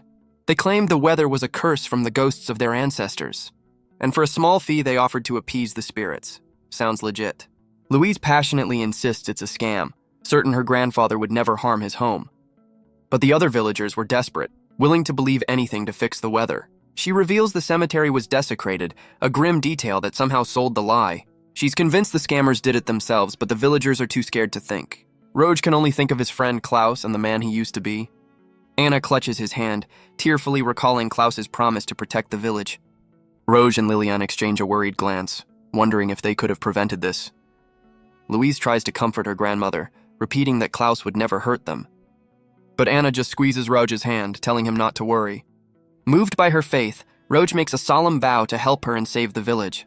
Anna's eyes well with tears, her grip tightening as Louise looks on in surprise. A memory surfaces of a young Klaus, declaring his profound love for this very village. He had promised to protect Anna and their home, even beyond death itself. It was in that moment that he had shyly asked for her hand in marriage. A younger Anna had accepted without hesitation, sealing their shared future. Klaus's face had lit up with pure, unadulterated joy at her answer. The memory fades, leaving only a framed photograph of the man he became. Now Anna can only stare at his picture, a lonely figure in a darkened room. Elsewhere, a large purple tent stands ominously on the outskirts of the village. Louise cautiously pulls back the flap, ready to confront the so-called curse removers. Inside, a man in ornate robes stands with his hooded followers, a self-proclaimed holy man. He coldly tells Louise not to disturb their prayers, his patience clearly wearing thin.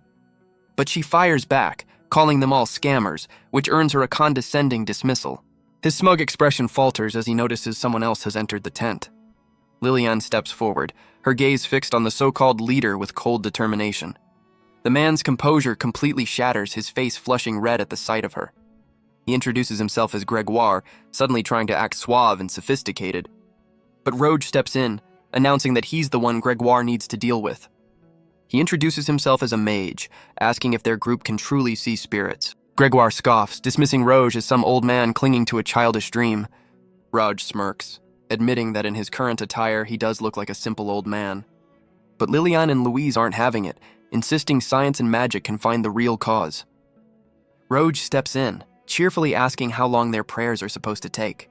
He presses further, questioning how long they've known about this supposed ancestral anger. Gregoire coldly replies that they are simply praying for those who disrespect the dead. Roj then lays down a challenge. If he fixes the weather, will they return the villagers' money? The so-called holy man is left utterly speechless by the audacity of the offer. He grabs Raj, accusing him of blasphemy and questioning his authority. Gregoire shoves him back, threatening to sacrifice them if they don't leave immediately. He even promises divine punishment, which Roj seems less than terrified by. As they walk away, Roj muses that God's magic is likely just a fancy term. Lilian and Louise vent their frustration, agreeing the so-called holy man was incredibly annoying. But Roj's attention is suddenly caught by something out of the corner of his eye. He glances back toward the scammer's tent, a flicker of suspicion in his gaze. He spots a crate full of shovels, noting they're not exactly standard prayer equipment. Roj realizes this is their chance. The soil on those shovels could prove they're grave robbers. Later, Anna serves them a meager meal, apologizing for the poor harvest. Louise tries to reassure her, but Anna is heartbroken over the state of their village. Lilian's fond memories of the local food surprises Anna, who asks if she's from around here. Louise tries to remind her grandmother of Lilian, but Anna's memory fails her completely. Louise playfully jokes about her grandmother's failing memory as Roj laughs along. But Lilian finds it beautiful that even with her memory gone, Anna still remembers Klaus.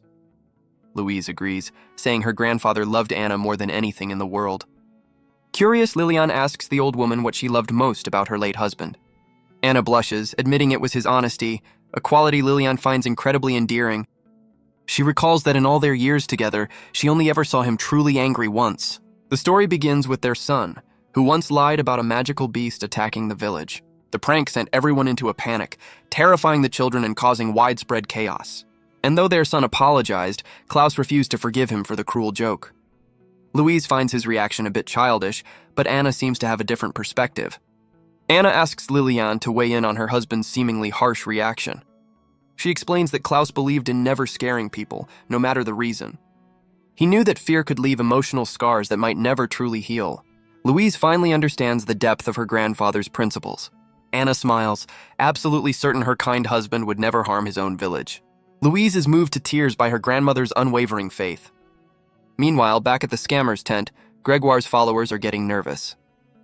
But Gregoire scoffs, claiming mages are too arrogant to see the truth. He predicts Roj will just blame the problem on some random magical beast. With a smug grin, he plans to squeeze more cash out of the village before disappearing. What a stand-up guy. But their scheming is interrupted by an unexpected visitor, Anna herself. She recognizes Gregoire, remembering him as the son of a local troublemaker. Elsewhere, Roj suggests they get to the bottom of this dust problem first. Lilian begs him to drop the strange accent, and he sheepishly admits he was just role-playing. She gets to work, casting a spell to gather the mysterious particles from the air. Louise is amazed she can cast without a wand, but Lilian explains it's part of her training. Roj watches with pride, remarking that his student is already a master in her own right. He then casts his own spell, a diagnostic scope to analyze the sample. The results flash before his eyes and his expression shifts to one of shock. He reveals the truth to a stunned Lilian. This isn't dust, it's volcanic ash. Louise is shocked, realizing the mist is actually made of tiny stone fragments. Roj asks about a nearby volcano, and Lilian confirms one exists, though it's far away. He connects the ash to a recent earthquake, a bit disappointed it's not a monster. Just your average Tuesday for these two. With the cause found, Roj says they just need to clean up the ash. But Louise has other plans, vowing to get the villagers' money back by force. She stomps off in a rage, and Lilian agrees her anger is completely justified. She adds that she'd be just as furious if anyone used her master's name in vain. Roj gets flustered, but Lilian clarifies that's not exactly what she meant. She looks at him with deep affection, admitting he has no idea how much she cares. Roj, ever the master of emotional awareness, just tells her they need to hurry. Anna lies on the floor, having been shoved aside by the so-called holy man. His followers panic, calling her insane and demanding she be removed. Gregoire's expression turns menacing, his patience clearly at its end. But Anna refuses to back down, ordering the scammers out of her village. One of the hooded figures steps forward, telling her she's the one who should leave. Gregoire argues that the villagers chose to give them their money. His followers grab the old woman, callously dragging her toward the exit. Gregoire decides he's had enough of her interference. He raises his staff, threatening to make her the first sacrifice to the spirits. He summons a massive water wolf ready to silence her for good. So much for divine punishment. The magical beast lunges forward, a torrent of water and rage. Anna struggles helplessly, caught between the two hooded figures. Tears stream down her face as she calls out her husband's name in despair. But before the attack can land, a massive plant shield erupts from the ground. The spell not only blocks the attack, but also ensnares the two followers. Gregoire is left speechless, wondering how his best magic could have failed. His followers spot the rescuer, Raj, now holding Anna safely in his arms. The sage's expression is cold, a silent promise of what's to come. Gregoire loses his composure, demanding to know how a simple old man stopped him. But his next spell is cut short as magical steel ropes bind him completely. Lilian stands over the fallen scammer, reminding him that her master is a magician. The followers are stunned, realizing she cast the powerful binding spell without a staff, a feat said to be difficult even for S-rank mages, leaving them terrified of their new guests. Lilian admits she should have brought her staff, as her casting speed is slightly slower. But Roge notes the spell is sturdy enough as Gregoire struggles uselessly in his bonds. Roge then drops the bombshell, revealing the dust is actually ash from a nearby volcano. He accuses them of using a natural disaster to commit fraud against the desperate villagers. Lilian adds that with her master's magic, proving their guilt will be simple. The threat of the royal capital sends the scammers into a full-blown panic. Roge gives them one last chance, apologize and return every last coin they stole.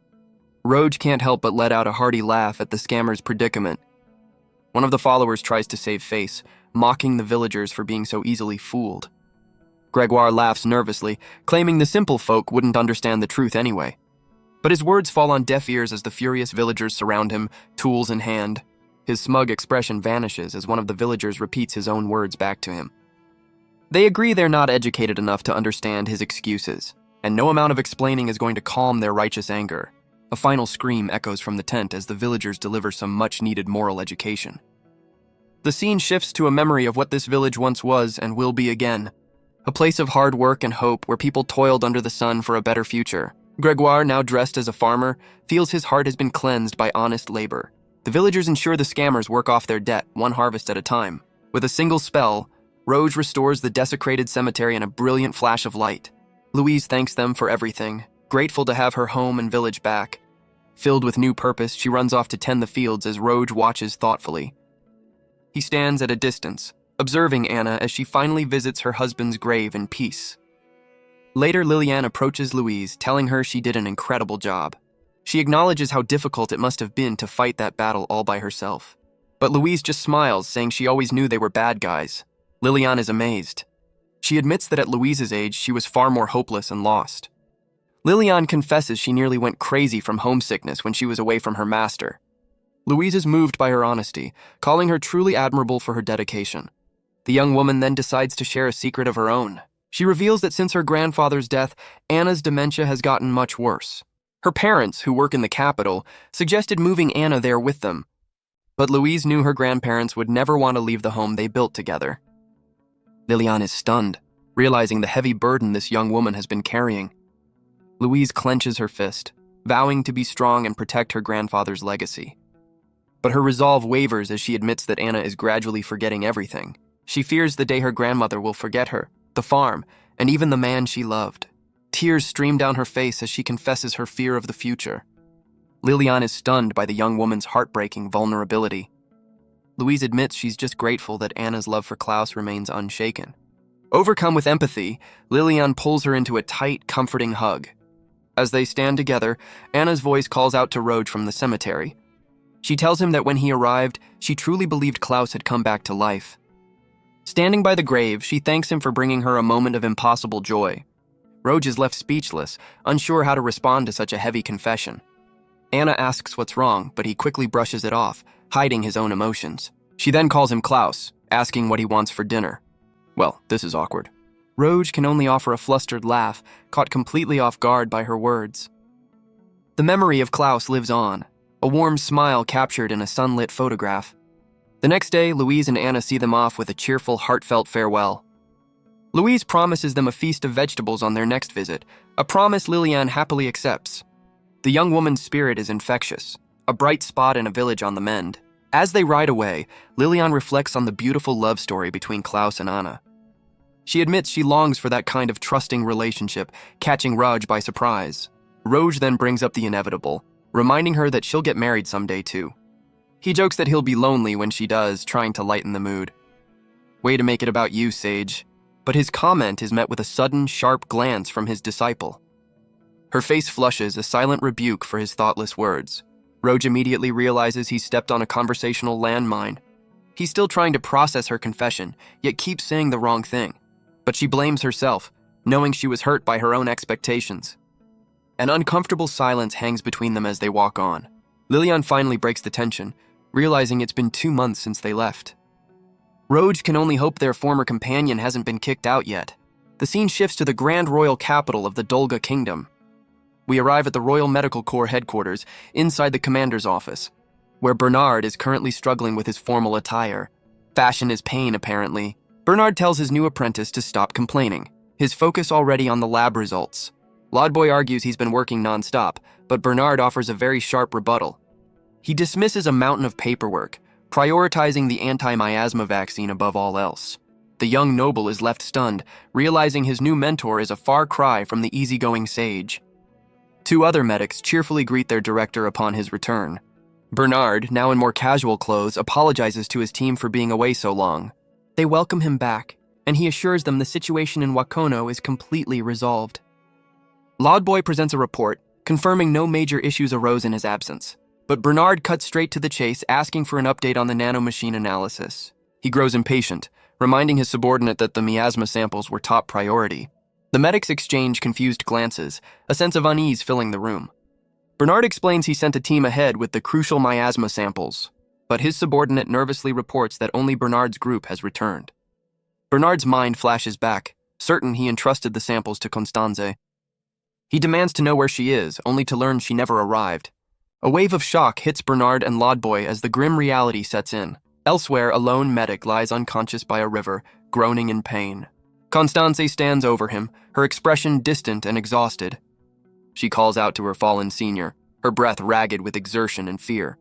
The scene cuts to two new faces admiring a fortress, because why stick to one plotline? As they approach the fortress of Zeebelg, Roge explains its purpose, a show of military strength. Inside, a knight in imposing armor scoffs at the audacity of a mage entering his domain. Roge reminds Liliane that this is a training ground for knights, a group not exactly fond of their kind. Flanked by his men, the knight leader gets straight to the point. They don't like mages. He accuses them of mocking the knights' hard work with their effortless, elitist ideology. But Liliane steps forward, shouting that he's completely misunderstood them. Roge panics, asking if they're being turned away, but the knight's answer is surprisingly gentle. He explains they were spotted from the watchtower and have been expected. Then, in a complete tonal shift, he throws his arms wide, welcoming Sage Roge home. Talk about mixed signals. Roge and Liliane can only stare, completely baffled by this bizarre turn of events. The knight snaps Roge out of his daze, demanding to know if he's the sage. He gets uncomfortably close, and a sweating Roge nervously confirms his identity. The knight vows that Roge will never forget his face, which is currently hidden by a helmet. Realizing his error, the knight sheepishly removes the cumbersome headgear. Roge and Liliane are left completely speechless by the face revealed underneath. The knight is a woman, one who claims she's thought of him for nearly 20 years. But Roge has absolutely no memory of her, a fact that does not go over well. She grabs him by the collar, furiously reintroducing herself as Ekaterina. As Roge's world spins, Liliane connects the dots to the legendary Seraphim Quartet, a group of 4 swordsmen said to be legendary knights of unparalleled strength. She proudly introduces herself as Ekaterina Mordred, daughter of the quartet's leader. One of the knights explains they're now a quintet, having added a mage 5 years ago. The memory finally clicks for Roge, who apologizes for not recognizing the little girl she once was. Ekaterina seems to accept his apology, but her focus quickly shifts to a new target. She turns on Liliane, condescendingly asking if she's ever going to stop following Roge around. Liliane stammers a defense, but Ekaterina jumps to the worst possible conclusion. They're newlyweds. Both of them shut that idea down immediately, their faces burning with embarrassment. Ekaterina seems relieved, recalling their relationship was more like that of a father and daughter. She presses the point, asking Liliane if she's ever going to grow up. Nothing like a warm welcome. Before Liliane can argue, Ekaterina declares it's time for Roge to fulfill an old promise. Roge is completely lost, having no memory of making any kind of promise. Ekaterina smirks, triggering a flashback to a fateful encounter nearly 2 decades ago. The memory begins with a ridiculously long scroll, a contract of some kind, legal documents, the true final boss. Back then, Raj had saved her from a monstrous beast, turning it to dust with his magic. A young, teary-eyed Ekaterina had thanked him, introducing herself as she blushed with gratitude. A younger Roge admits he mistook her for a boy, finally connecting her to the famous Mordred family. The girl's eyes light up, thrilled that he recognizes her legendary father's name. But her mood sours as she repeats the familiar anti-mage sentiment she's been taught. She calls magic nothing more than cheating, but someone else is quick to disagree. A tiny Liliane peeks out from behind Roge's cloak, fiercely defending her master's honor. But the young Ekaterina admits she was impressed by his power, a rare compliment from the proud warrior. Raj tries to play peacemaker as the two girls bicker, a scene of pure childhood chaos. He pats her head, gently warning her not to fight monsters alone until she's older. With a warm smile, he reminds her just how dangerous this world can be. His unexpected kindness leaves the young knight in training completely flustered. She agrees to listen, but only if he makes her a promise in return. She declares that one day they will have a duel, her sword against his magic. And with a fiery shout, she demands he marry her when she wins. Talk about a long-term plan. The memory ends, leaving a present-day Rouge and Liliane completely dumbfounded. Their minds simultaneously short-circuit, unable to process the 20-year-old proposal. Ekaterina declares that Rouge is the only strong person she's ever acknowledged. She deems him worthy of being her consort, vowing to defeat him to prove it. She then lunges forward, shouting her intent to claim his magnificent seed. Well, that's one way to propose. Her knights erupt in cheers, much to the horror of a very confused Liliane. Rouge frantically denies making such a promise, but Ekaterina reminds him of their pinky swear. She even reveals the penalty for breaking it, presenting a tray of 1,000 needles. She came prepared. Liliane tries to intervene, claiming he was just humoring a child, but Ekaterina's expression darkens. Faced with a needle to the face, Rouge immediately recants, shouting that he remembers the duel. He turns to a horrified Liliane, sheepishly apologizing as he's dragged into this mess. The scene shifts to a grand coliseum, where the stage is set for their fateful battle. Rouge looks less than thrilled to be facing the fully armored knight commander. From the stands, Liliane worries, knowing mages are at a disadvantage in close quarters. She recalls their childhood rivalry, a bitter fight over who would marry her master. The referee wastes no time, signaling for the long-awaited duel to begin. But Rouge's expression immediately shifts from apprehension to pure shock. Liliane shares his disbelief, her eyes wide with surprise. Ekaterina has launched herself into the sky with a single powerful leap. Even Rouge is impressed by her incredible leg strength, so much for knights being slow. High above, she ignites her blade, unleashing a torrent of violet flames. She plummets back to earth, bringing her fiery sword down in a devastating strike. Rouge throws up a magical shield, the force of the impact rattling him to his core. He grits his teeth, pouring every ounce of his energy into holding back her assault. But Ekaterina is relentless, unleashing a furious barrage of fiery sword strikes. She follows up with another technique, the dance of 1,000 swords. The sheer speed of her attack leaves Rouge with no time to react. He admits this is far beyond human skill, and his 40-year-old body is reaching its limit. But the sage isn't done yet, preparing a powerful counterspell of his own. A flash of green light reflects in Ekaterina's visor as she senses the shift. Rouge's magic erupts, clashing with her blade in a blinding explosion of power.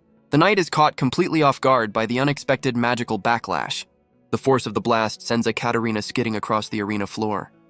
Rouge can't help but be impressed, noting she barely managed to dodge that. From the stands, her knights can only stare in awe at the spectacle. Liliane is stunned, wondering if he used magic to outpace the commander's speed. She realizes Ekaterina's pure swordsmanship is on a level she can't yet comprehend. Ekaterina laughs, glad to see the sage hasn't lost his touch over the years. Rouge just smiles, humbly claiming his old body is struggling to keep up. Yeah, right. But his next move is anything but humble, summoning a new kind of magic. A massive stone golem erupts from the ground, its fist slamming into the arena. Rouge stands beside it, offering a sheepish, as if he just ordered the wrong thing. But Ekaterina has a counter of her own, shattering her heavy armor to pieces. Her knights are stunned, realizing she's about to reveal her ultimate fighting form. She sheds her armor, revealing a legend. Anyone who sees her like this is said to die. Rouge and Liliane can only process one word, and it's not die. Now unburdened, she swings her massive blade with terrifying speed and grace. Rouge looks up, sensing the shift in the battle as she prepares her next assault. Her eyes narrow with focus. The real fight is just beginning. She moves in a blur, but Rouge uses a quick teleportation spell to evade her strike. With a wild grin, she unleashes her signature move, the Moonlight Shockwave. The dark energy slams into Rouge, who is caught completely off guard by its power. Ekaterina roars in frustration, accusing him of running from a real fight. But Rouge is done dodging, summoning an ancient power, the Ancientia Battle Gear. A colossal golden gauntlet materializes behind him, radiating immense magical energy. He follows up with another spell, calling forth the legendary Ancientia Divine Spear. Ekaterina's eyes widen in disbelief as she senses the shift in the air. A massive ornate spear of pure light forms above the arena, dwarfing everything below. The knight can only stare, overwhelmed by the ridiculously intimidating presence. She grits her teeth, muttering that this is exactly why she hates mages. You know, the whole overkill thing.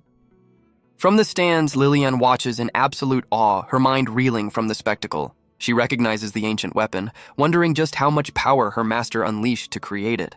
Lilian can only watch as Ekaterina prepares to unleash her final, desperate attack. With a wild grin, she launches forward in a thunderous dash. Roj braces himself, surprised by the sheer speed of her advance. Her blade meets his magic in a blinding flash of raw power. The resulting shockwave is so intense it even throws Lilian back in the stands. But when the dust settles, it's Raj who stands victorious over the fallen knight. Ekaterina can only stare up in disbelief, her body and pride completely shattered. So much for that marriage proposal. The sage catches his breath, the intense duel clearly taking a toll on him. The crowd erupts in a deafening roar, hailing the incredible battle they just witnessed. But from the stands, Lilian watches with a quiet, unreadable expression. Ekaterina hangs her head, the weight of her 20-year-long ambition finally crashing down. But Roj offers a hand, admitting with a weary smile that he nearly died himself. His friendly gesture seems to completely short-circuit her brain. The proud knight commander breaks down, wailing that it's unfair he used ancient magic. Roj is completely unprepared for the sudden, full-blown tantrum. Her loyal knights are equally distraught, crying out for their fallen commander. But their tears turn to pride as they bow, honoring her incredible effort. Talk about a supportive workplace. Lilian rushes to his side as Roj panics, thinking he's the one who made her cry. But she coldly states that Ekaterina brought this duel entirely on herself. With that, she grabs her master and drags him away, eager to leave the drama behind. But Ekaterina calls out, stopping them in their tracks. She offers them a place to stay, her knights weeping with emotion behind her. Lilian politely declines, eager to put some distance between them and this drama. Roj tries to make an excuse, but the knight commander isn't taking no for an answer. She has a request: stay and provide her troops with anti-magic training. She frames it as an order, reminding him that he owes her after their duel. So much for a clean getaway. The two women immediately clash, arguing over who gets to monopolize the sage's time. Her knights then surround Roj, explaining just how long their commander has waited. The pressure mounts as they stare him down, leaving him no room to refuse. And so, Roj finds himself at the training grounds, roped into yet another commitment. One of the knights thanks Roj profusely, grateful for the rare chance to train against magic. Roj is almost blinded by their youthful energy, musing on how dazzling they are. He admits he expected to be turned away, but the knights confess they simply envy his talent. Their pride, they explain, comes from protecting their country by any means necessary. Elsewhere, Lilian has her own group of admirers, who are honored to be taught by her. Roj watches her, thinking to himself that she'd be better off with a man her own age. His expression grows distant as he considers his own unsuitability for her. He can't understand why she would ever choose an old man like him. Our boy is having an existential crisis.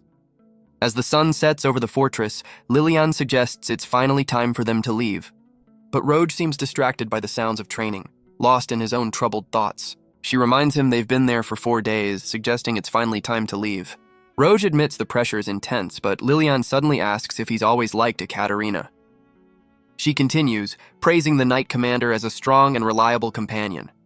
The question catches Roj completely off guard, and he stammers for an explanation. Lilian's frustration boils over as she asks why he'd lead Ekaterina on when she so clearly adores him.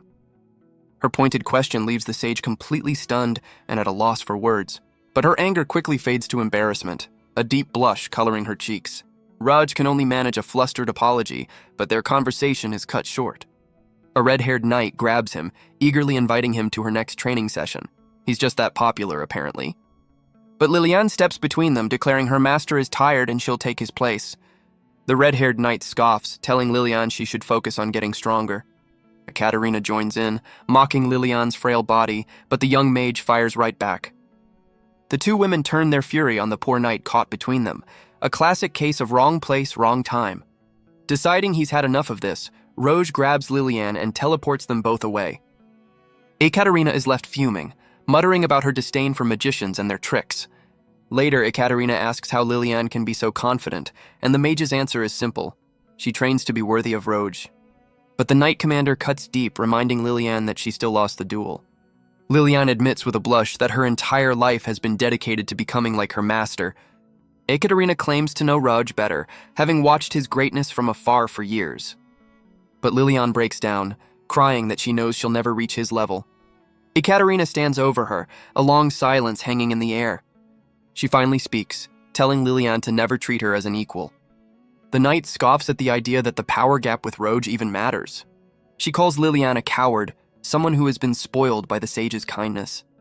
The verbal assault continues, accusing her of hiding in Roge's shadow and playing the victim. She grabs Lilian's chin, forcing the young mage to listen to her harsh truths. Ekaterina declares that unlike Lilian, she forges her own path and decides her own worth. She tells Lilian to wallow in her self-pity for all she cares. Someone's not a fan of pity parties. The words hit Lilian like a physical blow, leaving her speechless and trembling.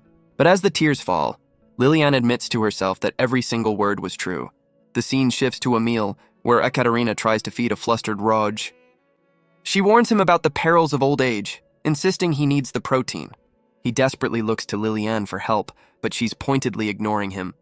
Roge realizes just how angry she is, deciding he needs to end this training and talk to her. He looks over at her, a wave of guilt washing over his face. But before he can speak, Ekaterina shoves a piece of meat into his mouth. So much for a serious conversation. The sudden move leaves both Roge and Lilian completely stunned. But the moment is shattered as Ekaterina snaps into commander mode, shouting orders. She rushes to a communication device, demanding an immediate status report. The news is grim. A giant cyclops covered in miasma is heading straight for them. Roge's face pales, the word miasma sending a jolt of alarm through him. Through a magical scope, they see the beast, confirming it's the same energy from Wakano. Ekaterina seems unconcerned, but Raj insists they lure the monster away from the fortress. She declares she'll handle it herself, but Roge immediately volunteers to join her. He argues it's too dangerous, but she fires back that protecting this place is her duty. She refuses to be a coward and leave the fate of her city in the hands of a traveler. With finality, she declares that the decision is hers alone, leaving Raj speechless. Lilian can only watch with concern as the commander's pride takes over. But Ekaterina reconsiders, admitting it's foolish to charge in without a plan. Progress. She orders her knights to defend the gate while she and Roger take the lead. But Lilian insists on joining him, only for Roge to order her to stay behind. She's completely taken aback, demanding to know why he's benching her. He explains that the miasma is an unknown variable. They need a mage in the rear for support. But his eyes betray another, more personal reason for his decision. He points out that her mana has been unstable, mirroring her turbulent emotions.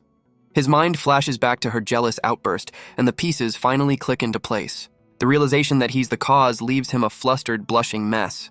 But before he can stumble through an apology, Lilian cuts him off with fierce determination.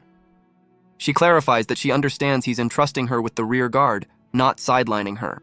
Her complete faith in his decision leaves the powerful sage utterly speechless.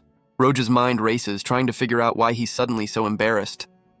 He stammers, trying to explain to Lilian just how important she is to him. But Ekaterina interrupts with a swift punch, demanding they focus on the actual emergency. A blushing Lilian quietly agrees, bringing their awkward moment to a merciful end. She chastises herself internally, feeling she's once again let her selfish feelings show. Ekaterina's words echo in her mind, a harsh reminder to forge her own path. With renewed determination, she pushes her feelings aside to focus on her duty. Lilian takes command, ordering the knights to prepare for a long-range assault from the walls. As they walk, Ekaterina can't help but mock the sage's very obvious flustered state. The ground shakes as the miasma-covered Cyclops finally arrives at the fortress. But the Cyclops isn't alone, it's riding a massive miasma-shrouded boar. The beast's single eye glows with an unnatural light, scanning the forest. Elsewhere, a young mage realizes he's been spotted, deducing this is no ordinary monster. He decides to investigate the miasma directly, preparing a spell on the forest floor. With a burst of speed, he uses a flash move to close the distance. He zips right over the beast's head, leaving it momentarily confused. The miasma-covered creature turns, trying to track its nimble new opponent. The young mage is confident his speed will keep him one step ahead of the monster. He unleashes a barrage of magic circles, calling on the Ancientia laser. Apparently, Ancientia is a popular brand. Multiple beams of pure energy slam into the beast as he pours his power into the attack. He watches the smoke clear, confident his powerful spell has done the job. But his confidence turns to disbelief as the beast remains completely unharmed. The miasma seems to have gathered and canceled out his ancient magic entirely. The beast roars, forcing the young mage to leap back to avoid its furious charge. He realizes the miasma is concentrating nanomachines to harden the monster's body. But knowing the cause doesn't make the roaring Cyclops any less terrifying. The monster slams its fist into the ground, shattering the earth around it. He throws up a shield, barely blocking the deadly spray of rock shrapnel. The Cyclops roars again, gathering its dark energy for an even bigger attack. It leaps high into the air, preparing to bring down a devastating rain of boulders. Roge's face twists in panic as he realizes the monster's true target. The volley of massive boulders is heading straight for the fortress of Zabelg. On the walls, the knights scramble, preparing to shoot down the incoming barrage. But Lilian steps forward, ordering them to hold their fire and conserve their ammunition. She raises her staff, unleashing a powerful multi-layered barrier spell. A grid of glowing hexagonal shields materializes in the sky, ready to intercept. The knights look on in disbelief at the sheer number of magical defenses she's summoned. The boulders slam into the shields, exploding harmlessly against the magical wall. From the battlefield, Roge watches with a proud and relieved smile. The knights are left completely stunned, amazed by her incredible display of power. The knights are in awe.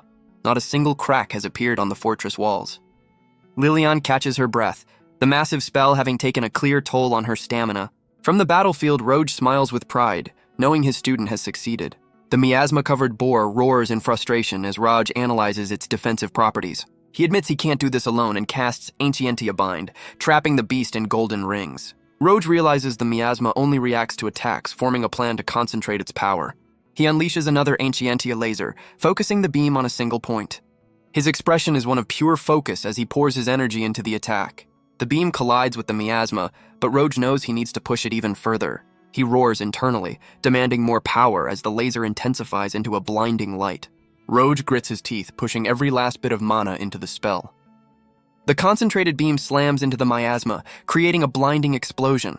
He roars for Ekaterina, telling her the beast's back is now wide open.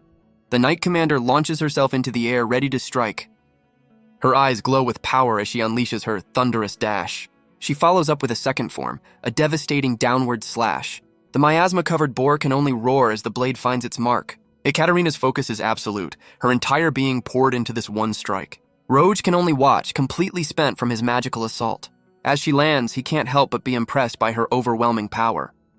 Elsewhere, the young mage watches the fortress, his silent observation finally at an end. Back on the ground, Roge confirms his worst fears about the creature's dark energy. It wasn't miasma, but nanomachines, an ancient technology of terrifying durability. He decides they must take a sample to the Royal Medical Corps for proper analysis. Just then, Lilian flies down from the wall, calling out to her master. Roge begins to praise her, but she interrupts with urgent news from the border. The Kaiserland Empire's magical weapons have activated, and an invasion has begun. The sudden declaration of war leaves both Roge and Ekaterina completely stunned. The scene shifts to the Kaiserland Empire, where a subordinate calls for their leader. And the one they call Thrush Sama is none other than the young mage from the forest. In the Kaiserland Empire, a pink-haired woman chides Thrush for being distracted. She demands his full attention, but he internally dismisses her as noise. His mood is already foul, and her nagging is the last thing he wants to deal with. The words of a mentor seem to haunt him, pushing him to broaden his horizons. He finally snaps, screaming for the voices to stop as his companion flinches in shock. The young woman is left completely stunned by his sudden violent outburst. She quickly recovers, firing back and accusing him of looking down on her, but their squabble is interrupted by an urgent summons from the Emperor. Nothing like a royal decree to kill the mood. The news is dire. Their national defense magical tools are going completely haywire. And across the Empire, that failure is measured in fire and screams. The Empire's ancient war machines awaken, their single eyes glowing with destructive intent. A wave of mechanical destruction sweeps through the city as the golems begin their rampage. The situation is far worse than they imagined. The weapons are invading the neighboring Dolga kingdom. Thrush can only stare in disbelief, the scale of the disaster finally sinking in. His companion immediately accuses him of treason, but he furiously denies any responsibility. She then shifts the blame to the subordinate who promoted her. Nothing says teamwork like a good old-fashioned blame game. Thrush desperately calls for the mages, only to learn the control systems have been sabotaged. A horrifying thought crosses the young woman's mind. She might have caused this during maintenance. Thrush pulls rank, citing orders from a superior as he tells the others to go on without him. The subordinate is left completely baffled by the young mage's sudden command. Thrush calmly states he has a contingency plan and will head out once it's ready. His companion, however, is in a full-blown panic, urged to hurry in the emergency. Elsewhere, a high-ranking official watches the chaos from his window, demanding answers. He orders his men to find the chief mage and immediately report the situation to Dolga, but he's told the chief mage dismissed the messenger and has since disappeared. An older advisor approaches the official, now named Jarius, with an urgent report. He offers to shed some light on Thrush's recent behavior, much to Ciarius's surprise. Back in Dolga, the Fortress Command confirms the worst. War machines are active on the border. Roge questions the sudden hostility, but Ekaterina decides they'll handle the golems themselves. Because of course she does. A knight voices his concern, suggesting they wait for the rest of the Seraphim Knights. Ekaterina explains her rationale, certain her father and the king would agree with her choice. But another knight steps forward, telling them not to worry about the kingdom's strength. She declares with absolute confidence that they are strong and fear no magical weapon. Roge seems to understand, a small smile of relief on his face. He then volunteers to go to the capital, planning to use the royal family's magic for a barrier. Lilian is stunned as he explains this will buy them time to handle the golems. But she notices her master is sweating profusely, his breathing heavy and strained. She realizes with dawning horror that he must have exhausted his mana in the last fight. Later, Roge prepares to leave, telling her to rest, but she insists on taking over. Lilian watches him go, knowing he's the one who truly needs to recover. He gently pats her head, a silent gesture of trust and reassurance. Roge puts on a brave face, insisting this is when he must do his best for the people. Though worried, Lilian accepts his decision, placing her faith in her master once more. The scene shifts to the royal castle of Dolga, where the news has already arrived. The king questions the sudden betrayal from a nation that was once a trusted ally. He turns to his advisor, Pelvis, seeking answers in a rapidly escalating crisis. Yes, his name is Pelvis. The advisor speculates their true goal might be an ancient weapon hidden within the kingdom. The king scoffs at the idea, unable to believe the new emperor would be so foolish. Pelvis muses on other possibilities, even briefly suspecting a rogue prince's involvement. But when his guards ask for orders, the king remains resolute, trusting his knights to handle the threat. A guard bursts in, reporting that evacuations near the border have already begun. The king laughs heartily, filled with pride for his kingdom's swift response. But his expression hardens as he considers the threat of enemy cannons. Pelvis points out the grim reality. The king's mana can only shield half the capital. Worse still, their main force of mages is tied up at the border and can't return. Pelvis muses that now would be the perfect time for a certain sage to make a dramatic entrance. And right on cue, a pillar of teleportation magic erupts in the throne room. Talk about perfect timing. The royal guards panic, shouting to protect the king from the impossibly precise intrusion. One guard draws his sword, fearing an enemy attack, but the king recognizes the energy. The light fades to reveal Roge, looking exhausted but ready for what comes next. Roge is completely stunned by the sudden change of scenery. The king wastes no time, grabbing him in a bone-crushing hug of relief. He declares Roge's arrival a miracle, taking full credit for it himself. After a quick briefing, the king agrees with Ekaterina's plan to defend the border.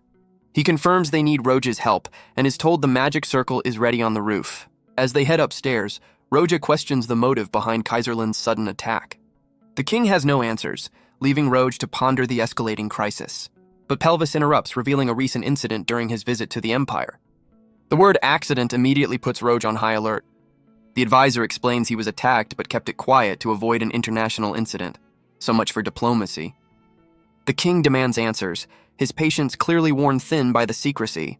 Pelvis reveals his suspicions fall on Prince Thrush and the new head mage Isabel. The scene cuts to the very two people in question, sneaking through a dark alleyway. Thrush's composure shatters as he screams at Isabel to be quiet. He internally blames her for the entire disaster, his mind racing with panic. He knows that if her mistake is discovered, she'll face certain execution. A voice from his past urges him to do his duty, but he can only scream in defiance. Isabel finally snaps, calling him out for his selfish and unprincely behavior. Guess the honeymoon is over. The prince's face contorts in a mask of pure, unadulterated panic. His thoughts spiral, realizing his madness began the day he expelled Lilian. He wonders if his descent began the moment he chose Isabel as his fiancée. Or perhaps it was when he first felt the sting of inferiority, the gap between him and another. His mind drifts further back to the loss of his mother and the cold gaze of his father. The prince is left with one terrifying question. When exactly did he lose his mind? A fragmented memory surfaces, a fleeting glimpse of someone else's contentment, but it's drowned out by the memory of Isabel, who was never satisfied. And then there was Liliane, a constant, painful reminder of what he'd thrown away. His thoughts fracture, flashing back to the burning ambition that defined his fiancée. He remembers standing in his father's shadow, feeling small and insignificant. In the end, he was just a lost boy, unable to find his own way in the dark. His spiral continues, haunted by the simple, desperate desire to have been chosen. He stumbles back, completely lost in his own mind as Isabel looks on in shock. The prince collapses against the wall, the weight of his failures finally crushing him. He never wanted praise for his magic. He wanted someone to believe in his royal ambition. He blames everyone else, convinced they are the ones who made him into nothing. But Isabel has no time for his self-pity, demanding he snap out of it. She begs him for help, but Thrush is too far gone to even hear her pleas. Her anger fades to concern as she realizes the prince is truly and utterly broken. But her attention is suddenly drawn to a potential way out of this mess. In the darkness of the woods, a small stone structure offers a glimmer of escape. Isabel peeks from behind a stone wall, a glimmer of hope on her face. She scrambles through the opening, convinced she's finally found her freedom. But her escape is cut short by the imposing figure of Jarius and his guards. The official's eyes burn with fury as he demands to know where the prince is. From the shadows, Thrush begs them to wait, insisting it's all a misunderstanding. He points down a dark corridor, claiming he tried to convince the prince to turn back. In a shocking betrayal, he shoves Isabel forward, framing her as a distraction. She can only stare up in disbelief as the man she followed abandons her. So much for that engagement. But Jarius sees right through the act, noting how Thrush has always used his weakness as a shield.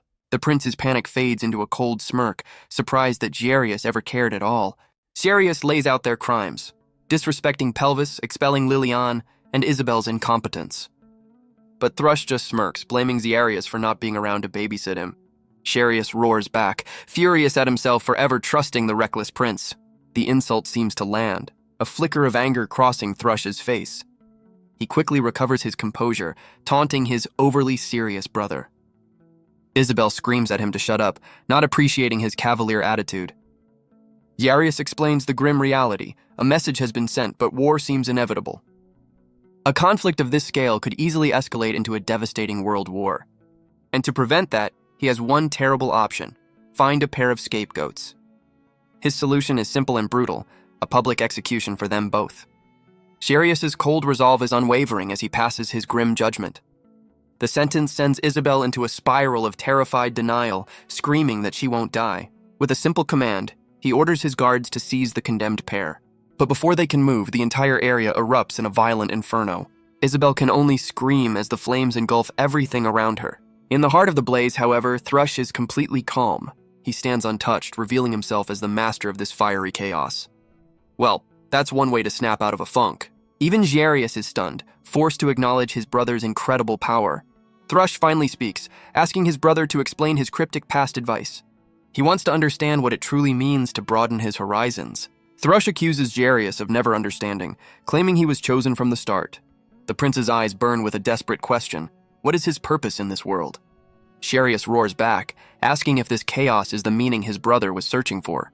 But Thrush's reason shatters, blaming their father for his mother's death and his own pain.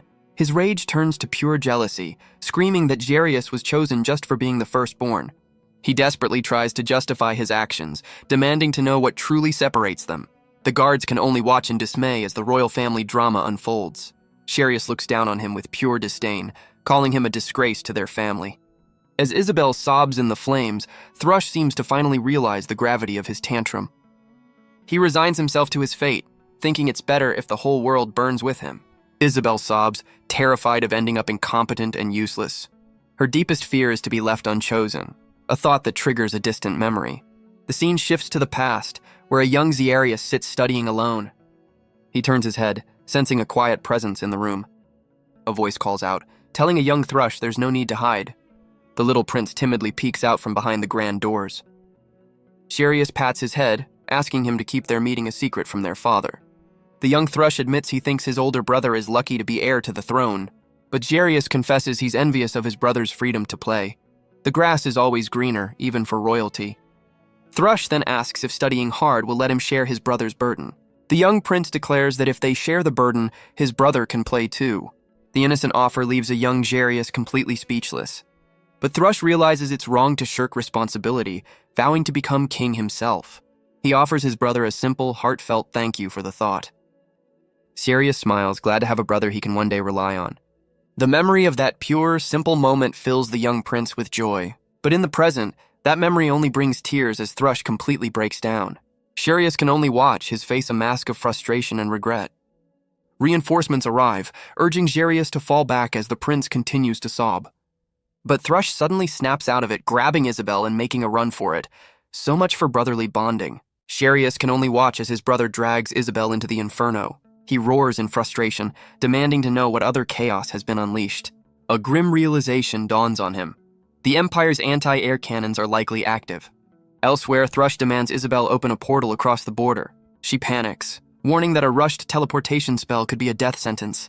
But their pursuers are closing in, a young mage preparing to intercept them.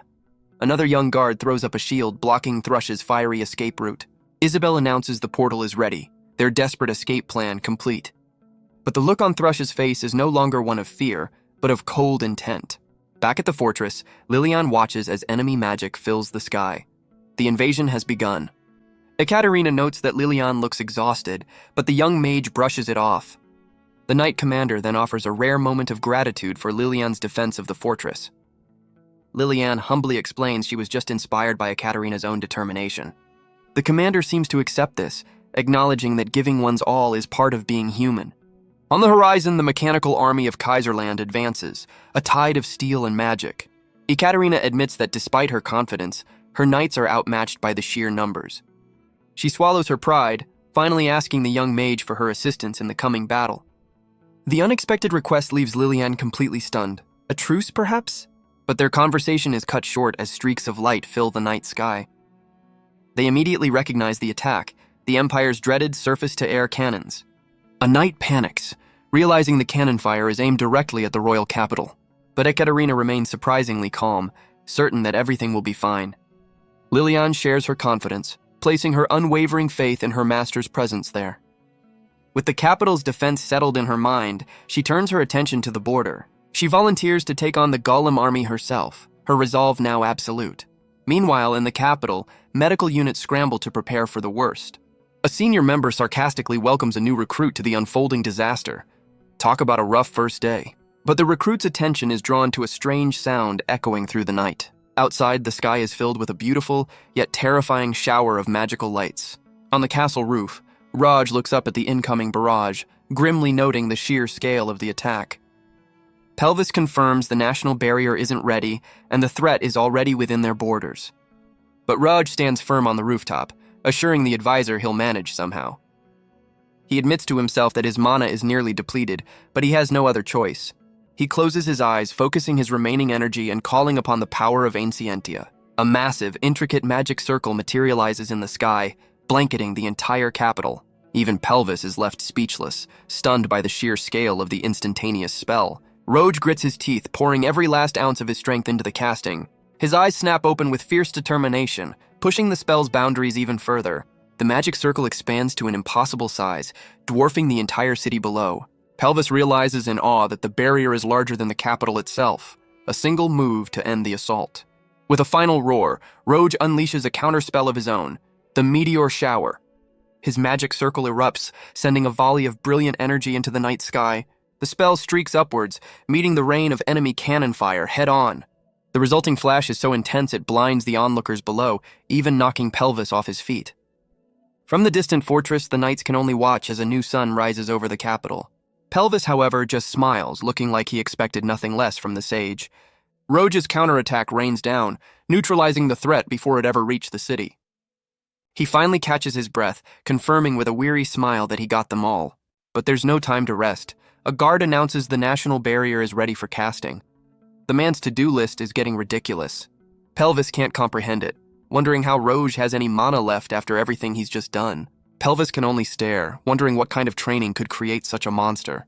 The king checks on Raj, who brushes it off, insisting they must hurry with the barrier. With no time to waste, the king closes his eyes, gathering his own immense magical energy. On the castle roof, he calls upon the ancient power of his kingdom to awaken its ultimate defense. He unleashes the spell, the Ancientia King's Unbreakable, a barrier to protect all of Dolga. A colossal wall of pure blue energy erupts from the earth, sealing the nation's borders. Across the kingdom, a young girl looks out her window, confused by the sudden, strange dawn. Civilians gather in the streets, staring up in awe at the magical shield protecting their homes. Even the medical staff can only pause and watch, their faces a mix of shock and relief. At the border, a knight cheers, confident that the king's barrier will hold back the Golem army. Roge is on his last legs, panting heavily as the toll of his magic finally hits him. The king supports him, but Roge waves off the concern, insisting this is his duty as a mage. Pelvis looks on worriedly as a guard announces the teleportation circle is ready for use. Roj asks for an escort, but the king enthusiastically volunteers to carry him personally. The sage is left completely speechless by the king's unique offer of assistance. The king tries to princess carry a mortified Roj, who insists he's fine, so much for maintaining his dignity. As Raj screams in embarrassment, Pelvis can only watch, musing on the king's reassuring nature. Back in Kaiserland, Isabel is captured, claiming Thrush forced her to teleport him to the Dolga border. Ciarius is stunned, unable to comprehend why his brother would willingly run into the heart of the conflict. She explains Thrush wanted to stop the golems, leaving Ciarius to wonder what his foolish brother is planning. A knight reports that the king, the medical division, and Roj have arrived at the fortress. Inside, the medical team is in a state of controlled chaos, one member trying to calm his panicking colleague. The cause of the commotion is the king himself, carrying a deeply embarrassed Roj like a trophy. The head medic snaps them back to reality, ordering them to help the others instead of staring. But as they get back to work, a violent coughing fit echoes from a nearby room. The young medic cautiously peeks inside, drawn by the unsettling sound. His concern turns to alarm as a spray of blood hits the stone floor. He stares in disbelief, completely unprepared for the scene before him. It's Prince Thrush, collapsed and weak, the botched teleportation having taken a serious toll. He looks up weakly, asking if he's finally made it to the kingdom of Dolga. The king greets Ekaterina as Roj leans wearily on his staff. She apologizes for her informal attire, but the king waves off her concern. But Roj's only concern is for Lilian, frantically asking where she's gone. He's stunned to learn she's gone to face the golem army all by herself. The scene flashes back to the fortress walls, where Lilian insisted on taking the lead. Ekaterina had questioned if a single mage could possibly stop the entire army. Lilian admitted the weapons may have been altered since her time there. But she knew her master was spent, and the knights stood no chance alone. Inspired by Raj, she declared her desire to use her power for the people. Talk about a glow-up. Her unwavering resolve left even the proud knight commander speechless. Ekaterina reports that some time has passed, with still no word from Lilian on the front lines. She explains the plan. Let the golems hit the barrier, then the knights will strike. The king and his advisor can only watch the tense exchange unfold.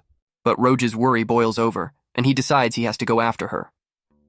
The king immediately stops him, forbidding him from leaving as a royal command. He refuses to send a powerful but exhausted mage into a fight without a plan. Roj protests, but the king correctly points out that he's not thinking clearly. The accusation lands, leaving the powerful sage completely stunned.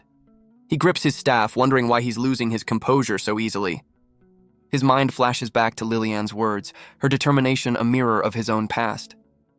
Roj scoffs at his own noble words, feeling like a complete fraud. He can't even protect the one person who matters most to him. The king apologizes, understanding the weight of his royal command. But Roj admits that Lilian is more important to him than his own life. He grips his staff, declaring he'll force his way through if necessary. Ekaterina draws her blade, prepared to stop him by force. The knights follow her lead, their swords raised against the very man who just saved them. The king, however, seems to be considering another option entirely. Suddenly, a brilliant green light engulfs the room, interrupting the tense moment. The head medic stares in disbelief, recognizing the source of the magic. The medic is furious, scolding the patient for using his precious magic so carelessly. The head medic joins in, reminding him that he should have reported the injury first. But the injured man is no ordinary soldier. He's Prince Thrush of the Kaiserland Empire. The revelation sends a shockwave through the room, stunning both Roj and the king. Ekaterina's eyes flash with fury, her suspicion immediately ignited. She puts her blade to his throat, demanding to know why an enemy prince is in their fortress. Thrush can only tremble, his body racked with pain from the botched teleportation. He claims he came to deliver a message directly to King Sieg. The king looks less than convinced. Held captive by the knight commander, the prince looks utterly defeated and broken. His hands lie limp on the floor, a picture of complete and total surrender. The prince claims full responsibility, calling this tragedy a result of his own carelessness. He explains the chaos back home, with their capital in flames and their mages overwhelmed.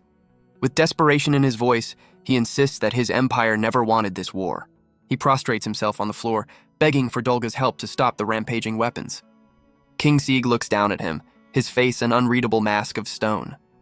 Roj watches nervously, but the king's expression gives nothing away. Even Ekaterina and her knights can only stand by in stunned silence. The king finally breaks the tension, ordering the disgraced prince to rise. He declares that Dolga never wanted war, tabling the blame for a later conference. He turns to Pelvis, agreeing that their immediate focus must be on damage control. Pelvis questions why the prince came in person, but Thrush simply thanks him for his past visit. The prince reveals the golems have an emergency stop function, one that requires royal mana. He explains he's the only royal with mana, so he had himself teleported here to help, but he admits he has no training and doesn't know how to use his power. So he's got the key but no idea where the lock is. Roge immediately steps up, offering to guide the prince through the entire process. Pelvis voices his concern, warning Thrush of the extreme danger he's walking into. But the prince is resolute, ready to face any punishment if it means stopping this disaster himself. The king turns to Roge, admitting he knows there's no stopping him from going to Lilian. Roge reveals his new plan. He can use Thrush's mana, prompting the king to call for a medic. He asks the head medic for his expert opinion on whether Roge has enough mana left for such a feat.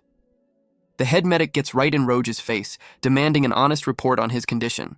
His eyes glow with diagnostic magic, peering directly into the sage's depleted mana reserves. Roge looks on in terror, knowing his plan to save Lilian hangs in the balance. The medic pulls back with a grim verdict. What Roge wants to do is simply not possible. He explains that while Roge's precision is beyond comprehension, there is a safer alternative. He suggests Roge borrow a small amount of mana from every member of the medical corps, but he sternly warns him not to be reckless, as their magic is for saving lives, not for heroic sacrifices. The king agrees with the plan, declaring that the kingdom must also pull its own weight. Ekaterina understands, confirming her knights will engage the golems as soon as they hit the barrier. With a new path forward, Roge's resolve hardens, promising he will stop them no matter what. As they fly, Thrush asks about Roge's connection to the king, forcing a very awkward explanation. Roge clarifies that he's Lilian's master, the one who taught her everything she knows. The prince processes this new information, the tension between them growing thicker. Thrush then admits that Roge must despise him for what he did to Lilian. He confesses he exiled her simply because he couldn't stand her attitude. Well, honesty is a start. Roge realizes the absurd irony of teaming up with the very man he planned to confront. But Thrush adds that he's happy to be with Lily again, much to Roge's confusion. The sage is left completely speechless by the prince's bizarre and contradictory confession. Thrush muses that despite her flaws, Lilian is clearly cherished by those around her. They arrive to a sea of golems, and Roge confirms Lilian is somewhere in the thick of it.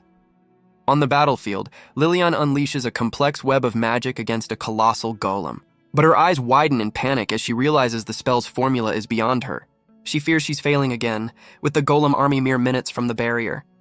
The familiar sting of self-doubt threatens to overwhelm her resolve. Suddenly, Raj flies down, carrying the prince and shouting her name. She's shocked to see her master, and even more so to see Thrush with him. Talk about an awkward reunion. She stammers his name, but Raj rushes forward without a word. He sweeps her into a tight embrace, his relief palpable. A deep blush colors her cheeks as he admits how glad he is that she's safe. He holds her close, confessing he was so worried his heart nearly stopped. Lilian stammers an apology, completely flustered by his sudden display of affection. Roge immediately panics, wondering if he just crossed a line. Thrush just wonders if the old man is having a heat stroke. The prince cuts through the awkwardness, demanding to know if she can stop the golems.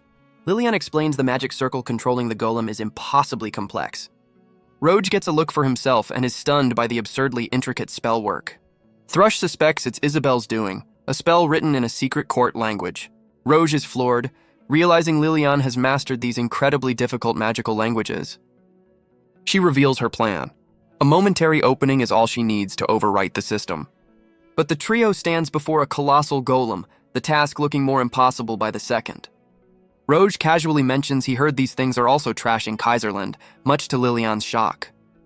Thrush admits his actions against her were unforgivable, blaming his own carelessness. He confesses that if she'd never been exiled, this disaster might have been averted. Roge interrupts the awkward apology tour with a suggestion for Lilian. He proposes a 3-person plan to stop every single golem, even across the border. Lilian is stunned as he explains she'll cast the final spell while he expands its range. But she immediately protests, knowing he's already pushed his mana to the absolute limit. Her desperate plea to save himself leaves Roge completely speechless. But their time is up. The first wave of golems begins to overload at the barrier. From the fortress walls, Ekaterina sees the mechanical army has finally arrived. With a battle cry, she leads the Knights of Zabelg into the fray to defend their home. The Knights of Dolga roar, charging forward with the pride of their kingdom. From the walls, the king and Pelvis watch the endless sea of golems approach the barrier. King Sieg's face is a mask of grim resolve, the weight of his nation on his shoulders. Roj realizes their time is up. The knights are already clashing with the enemy. Thrush turns to Lilian, his voice cracking as he begs for her help. He prostrates himself, admitting his guilt, but pleading for a chance to fix this. Through his tears, he screams that all he has left is the desire to help his brother. Lilian is stunned by his raw desperation, his fear of dying as nothing more than a monster. She hesitates, terrified for Roj's safety, but her master gently stops her protest. Roj offers a tired but confident smile, promising her that as her master, he'll be fine. Lilian's expression is filled with a deep, lingering concern for her master. Roj can only offer a strained smile, acknowledging her unspoken fears. She makes a promise. When this is all over, they're going to have a long talk.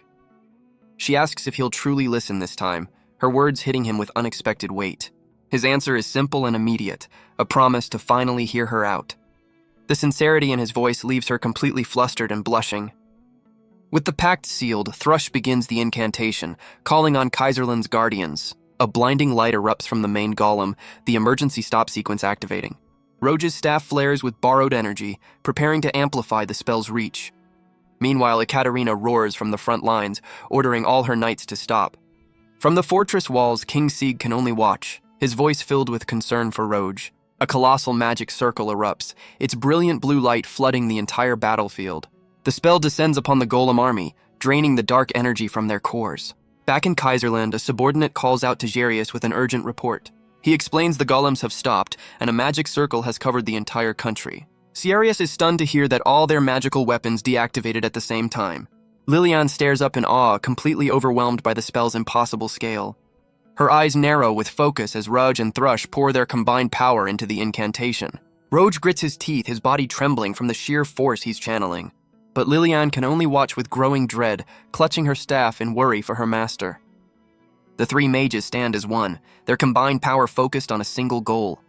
Lilian begins the final incantation, a command to put the Steel Guardians to sleep. A silent command ripples through the battlefield, a wave of pure magical will. The spell takes hold, sending down a beam of light to neutralize the golem army. The massive magic circle blankets the sky, its deactivation code spreading across the land.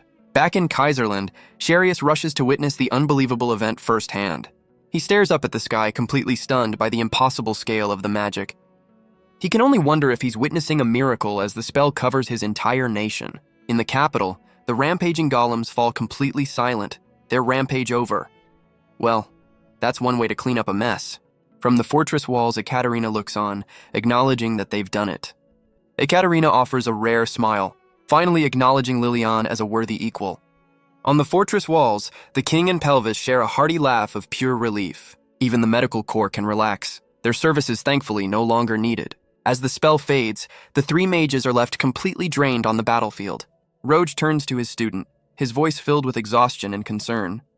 With a single tear, he offers her a simple, heartfelt thank you. Lilian is taken aback by the raw emotion in her master's voice. She humbly tries to downplay her incredible part in saving two nations. But their quiet moment is shattered by a sudden, alarming sound. The sage finally collapses, his body giving out as his staff clatters to the ground. Looks like someone's overdue for a nap. Lilian screams in terror as her master's body goes limp. He hits the ground, completely unconscious after pushing himself far beyond his limits. She rushes to his side, her desperate cries echoing across the silent battlefield. Raj's consciousness fades, the world dissolving into a peaceful blue haze. His last thought is of a long overdue, well-deserved rest. Sometime later, his eyes slowly flutter open to an unfamiliar ceiling. He awakens in a soft bed, bandaged and completely disoriented. His gaze shifts, drawn to a quiet presence in the room. He finds Lilian sitting vigil by his bedside, lost in a book. Looks like someone's been worried sick. He calls out her name, and she looks up, startled to find him finally awake. Her relief finally breaks through, tears of joy streaming down her face. She lunges forward, tackling her master in a hug he was clearly not prepared for. She buries her face in his chest, overwhelmed by the fear she'd been holding back. Roj is still dazed, trying to piece together what happened after the battle. Their moment is interrupted by the head medic, who seems entirely unfazed by the scene. He explains that after Roj collapsed, Lilian and the prince rescued him in a less than graceful fashion. The medic reveals Raj has been unconscious for 3 days, a testament to his overexertion. Raj feels his age, but the medic knows these two operate on a completely different level. He's told to rest up with a cryptic warning about some noisy visitors on the way. And right on cue, his other students appear, only to be shooed away by the protective medic. Lilian stands guard, threatening anyone who might disturb her master's rest. She explains they're in a first-class room at the Royal Medical Corps Hospital.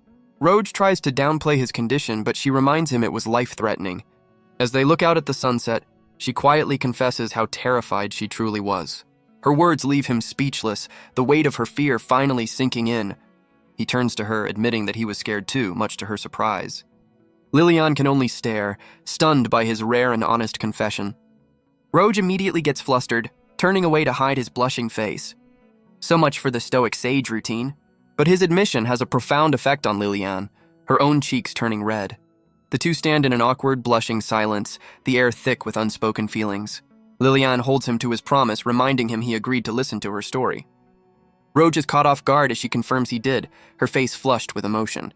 She explains she left to become a great mage, one who could stand beside him as an equal. But despite gaining confidence abroad, she felt she returned to him in a pathetic state. Their journey together only made her realize how vast the gap between them still was. Everywhere they went, it was always Roj who received the praise and thanks. Her composure finally breaks as she admits he just kept shining brighter, leaving her behind. The feeling of helplessness reminded her of her lonely past, of getting nowhere on her own. She hides her face, confessing how scared and pathetic she felt in his shadow. Talk about an inferiority complex. But Roj turns the tables, telling her that she's the amazing one, with a potential that has always surprised him. Roj knows that no matter what he says, she'll twist his praise into sarcasm. He turns the criticism inward, hating the part of himself that's always been afraid. He confesses he took her in without a second thought, being an orphan himself. He admits he constantly questioned his ability to be a parent, especially to a girl. In the end, he was just a coward who pushed her away, unable to express himself.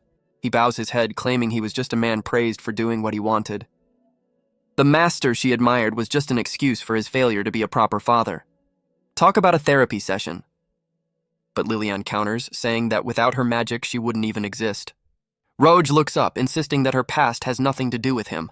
She looks down, blushing, admitting she finally realized that on their journey. She thinks of the medical corps, who stood bravely against an unseen enemy. She remembers the love that drove others to protect their families at any cost. She recalls Ekaterina's conviction and Thrush's desperate attempt to save his brother. A single tear escapes as she processes the raw emotion she's witnessed. She turns to Raj, her cheeks flushed as she prepares to speak her heart. She finally confesses that she loves him, with every fiber of her being. The words hang in the air, leaving her master completely and utterly speechless. She declares that nothing he does can change that fact. Her love is absolute. Roj's brain completely short-circuits, his composure shattering into a million flustered pieces. But after her bold confession, Lilian is suddenly overcome with shyness herself. Roj stammers, trying to deflect by calling her a daughter. The classic she's-like family defense. He suggests she find someone else, but she hits him with a childhood promise. She reminds him he agreed to marry her, adding she called dibs before Ekaterina. That promise was the fuel for her ambition, all to be worthy of standing by his side. She declares that nothing else matters, not age, not the past, not what others think. With everything on the line, she begs him to finally see her as she is. Her voice cracks with emotion, a desperate plea for him to understand. But the intensity of her own confession leaves her flustered and hiding her face. Roj finally speaks, admitting he has no confidence in himself. She snaps back, asking if he thinks she's any different, as they both devolve into a panic. Roj stammers, calling himself a coward who can't give her an answer right now. Through her tears, Lilian accepts that she'll just have to wait even longer for him. But her patience has its limits, as she bonks him for being over 40 and indecisive. She looks at him with unwavering resolve, promising to wait as long as it takes. Because no matter what happens, she will always love her master. She declares she's not like him. She defines her own worth, echoing Ekaterina's words. A soft, confident smile spreads across her face, her heart finally at peace. Roj can only smile back, gently suggesting they head back inside. Smooth dodge, old man. He realizes that while she's grown up, he still sees her as his student, his daughter. And it's a feeling he admits he just can't seem to let go of. He questions if he truly wants to be with her in that way, admitting he has no clear answer. But for Lilian's sake, he resolves to learn to treasure himself and stop being afraid. Because when she declares her love so clearly, he wants to be a man worthy of it. Meanwhile, in the Kaiserland Empire, Thrush and Isabel kneel before the royal court to face their judgment. Sirius delivers the sentence: they are hereby expelled from the kingdom of Dolga. And in a shocking turn, they are also exiled from their own empire. Talk about getting fired on your day off. A scarred Dolgan official watches the proceedings with a stoic expression. Sirius tells his disgraced brother to stand, saying he no longer needs to show him respect. The Dolgan official questions if Sirius is certain about this course of action. But Sirius is resolute, thanking the man for accepting the terms and upholding Dolga's honor. The Dolgan official acknowledges the heavy price that comes with leadership. As Thrush is led away in chains, his brother's voice stops him in his tracks. Sirius calls out his name, demanding one final answer. He needs to know why Thrush pushed himself to the very brink of death. The former prince dismisses it all as a simple passing whim. He explains that after his emotional breakdown, his purpose became crystal clear. Sirius can only listen, finally understanding his brother's desperate act. But a shadow of envy still flickers in the disgraced prince's eyes. He thinks of Lilian, jealous of the master who chose to guide and protect her. He realizes that despite her humble origins, she has found a happiness he never could. He reflects on his fate, realizing he has become nobody with nothing left. But Sirius offers one last piece of advice: to do his best to live well. He clarifies this isn't an order from a king, but a plea from a brother. The emperor's cold facade cracks, revealing the man beneath the crown. He explains their parents shielded Thrush from politics out of love, not neglect. Sirius confesses he was just a tool for their father, envying his brother's freedom. The grass is always greener, even when your lawn is an entire empire. As Thrush is led away, Sirius's voice trails off, his thoughts turning inward. He remembers the simple joy of watching his little brother play without a care. That was all that ever mattered to him. A simple, pure happiness. A young Sirius looks on, a memory of how far they've drifted from that simple past. Sirius admits their sins are far too great to ever be atoned for. He pulls his brother into a tearful embrace, begging him to live for others now. He calls himself a fool, but says as a brother he still believes in Thrush. The raw, unexpected faith leaves the former prince completely stunned. Thrush breaks down, sobbing that his foolish brother should have let him burn. He thinks if he had died, Sirius would have been spared the burden of the crown. The scene shifts to the past, to an orphanage where another child has been abandoned. The head matron dismisses the baby as a burden, caring only about the money. Looks like we found the villain of this origin story. A young Lilian overhears the cruel words, learning she's seen as a nuisance. Her lonely existence is made worse by the other children, who bully her relentlessly. The other children mock her, pulling her hair and calling it dirty. They shove her into the mud, taunting her as the princess of the Mud Kingdom. Through her tears, a spark of defiance still burns in the young girl's eyes. But the matron offers no comfort, only scorn for her messy state. She's publicly humiliated, doused with a bucket of cold water. Even her handmade dolls are torn apart and left for trash. She clings to the last remaining one, her only friend in this cruel place. But the matron rips it away, declaring it garbage just like her. The torment turns violent as a hand yanks her by the hair. The children decide her hair would make a great new doll. Talk about a bad haircut. The matron's voice cuts through the air, a constant threat of violence. That night, a small figure sneaks outside, drawn to a window's warm light. Young Lilian's eyes widen, witnessing a world she's never known. She clutches the tattered remains of her only friends. Huddled in the cold, she tries to make herself as small as possible. But a flicker of hope still remains in her lonely heart. Through the glass, she sees a family, whole and happy. A painful longing fills her, a belief that her own parents are out there somewhere. But back at the orphanage, her quiet nature is seen as arrogance. The other girls plot against her, their jealousy twisting into cruel intent. The girls reveal their destination, a town near a volcano rumored to be a Bahamut's lair. But the lead bully scoffs, far more concerned about the heat damaging her precious luggage. The mention of the volcano, however, sparks a desperate hope in young Lilian. The bully seizes the opportunity, feeding her a cruel lie about her parents being seen there. She reveals the matron's true motive, keeping Lilian for the support money she provides. With this false hope planted, Lilian is urged to run and find the peddlers heading that way. The bullies share a smug look, their malicious plan to get rid of her set in motion. That evening, a peddler's wagon stops to rest at the base of the very same mountain. A small stowaway peeks out from the back, her eyes fixed on the distant volcano. She asks about the legendary beast, but her mind is clearly set on a much bigger prize. As the peddlers sleep, Lilian peeks out, her escape plan in motion. She clutches a small bag of stolen food, apologizing for the necessary theft. With a final look back, she slips away into the darkness of the woods. She runs as fast as her small legs can carry her, clinging to her dolls. She finally arrives at the desolate mountain, calling out for her parents. But the barren landscape offers no answers, only a chilling, empty silence. The ground grows hot beneath her feet as she ventures deeper into the volcano's territory. Exhausted and afraid, she huddles behind a rock, her hope beginning to fade. Suddenly, her eyes widen in sheer terror as she senses an immense presence. The legendary Bahamut appears before her, and the little girl is face to face with a god. The terrified girl can only manage a stammered greeting to the colossal beast. The Bahamut's golden eyes narrow, its attention now fixed on the tiny intruder. Her survival instinct screams at her, and her only thought is to run. She trips in her panic, scattering her stolen food and her only friends across the ground.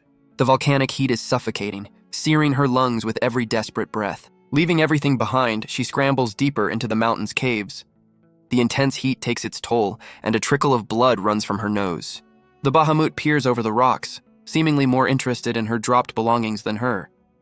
She pushes onward, her small body fueled by pure, unadulterated terror. But her strength finally gives out, and she collapses in a heap of tears and exhaustion. Her only friends, the handmade dolls, lie abandoned on the scorched earth. The little girl's spirit finally breaks, her cries echoing through the desolate mountain. But a familiar voice cuts through the darkness, calling her name from a distant memory. Lilian's eyes flutter open, pulled from the depths of her painful past. She finds Raj smiling down at her, playfully calling her master. She apologizes for dozing off, but he reassures her with a gentle smile. Raj looks down at his formal white attire, joking that it feels like a wedding. Lilian blushes, admitting the thought makes her happy, and that he looks wonderful. Well, that's one way to get a confession. He returns the compliment, telling her that her hair is truly beautiful. His words strike a deep chord, healing a wound she's carried since childhood. She admits that deep down, she always knew her parents wouldn't be there. But she's grateful, because that path led her to him, and she's finally happy. Meanwhile, in a dark forest, two shadowy figures watch from a distance. One of them, Constanze, marvels at the power that single-handedly stopped Kaiserland's army. A green-eyed man gives his subordinate a simple order to stand by. But his next command is far more chilling. When it's time to kill, show no hesitation. Constanze can only tremble and agree, clearly terrified of his master. Back in the royal capital of Dolga, the night is deceptively peaceful. But that peace is shattered as cloaked figures materialize from thin air. This city just can't catch a break. Dark energy streaks through the sky, aimed directly at the heart of the capital. A citizen looks up in alarm as the dark energy streaks across the sky. On a rooftop, one of the cloaked assailants questions the need for decoys. Their leader explains it's not about trust, their target is the great sage himself. With a sinister smile, he reveals their goal, to eliminate both Rouge and the king. Elsewhere, Rouge sighs in relief, exhausted from his public appearance. He admits to Lilian that he nearly panicked having to greet the crowds. She reveals she just used a pre-written speech template from her court mage days. Lilian daydreams that the celebration felt like a wedding, much to Rouge's embarrassment. Their conversation is cut short as a royal guard announces a summons from the king. Rouge and Lilian can only look on, confused by the unexpected call. They are led to the magnificent royal library, a place Rouge hasn't visited since his youth. He reminisces about his childhood as Lilian reminds him of their afternoon meeting. The guard's stiff formality makes Rouge visibly uncomfortable. They are warned to be careful as they approach the entrance to the forbidden library. Lilian feels the weight of their surroundings, while Rouge notes the tight security. He explains he earned access long ago by deciphering ancient grimoires for the kingdom. Reaching for the door, he wonders what the king could possibly want with them. Inside, King Sieg's sharp gaze reveals he's been waiting for their arrival. But the king is far from formal, casually enjoying a rice ball in the ancient room. Rouge and Lilian are stunned by the king's blatant disregard for the sacred library. So much for royal decorum. Rouge immediately scolds the king for his casual attire and snacking in a sacred place. The king offers a rice ball to Lilian, who politely declines, ever the stickler for rules. He calls them a nagging pair, more concerned with his meal than the sanctity of the library. Getting to the point, the king grants them full access to the forbidden library and its laboratory.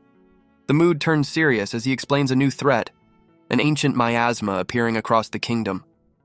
He formally requests their help, revealing the brooch he gave them was for this very purpose.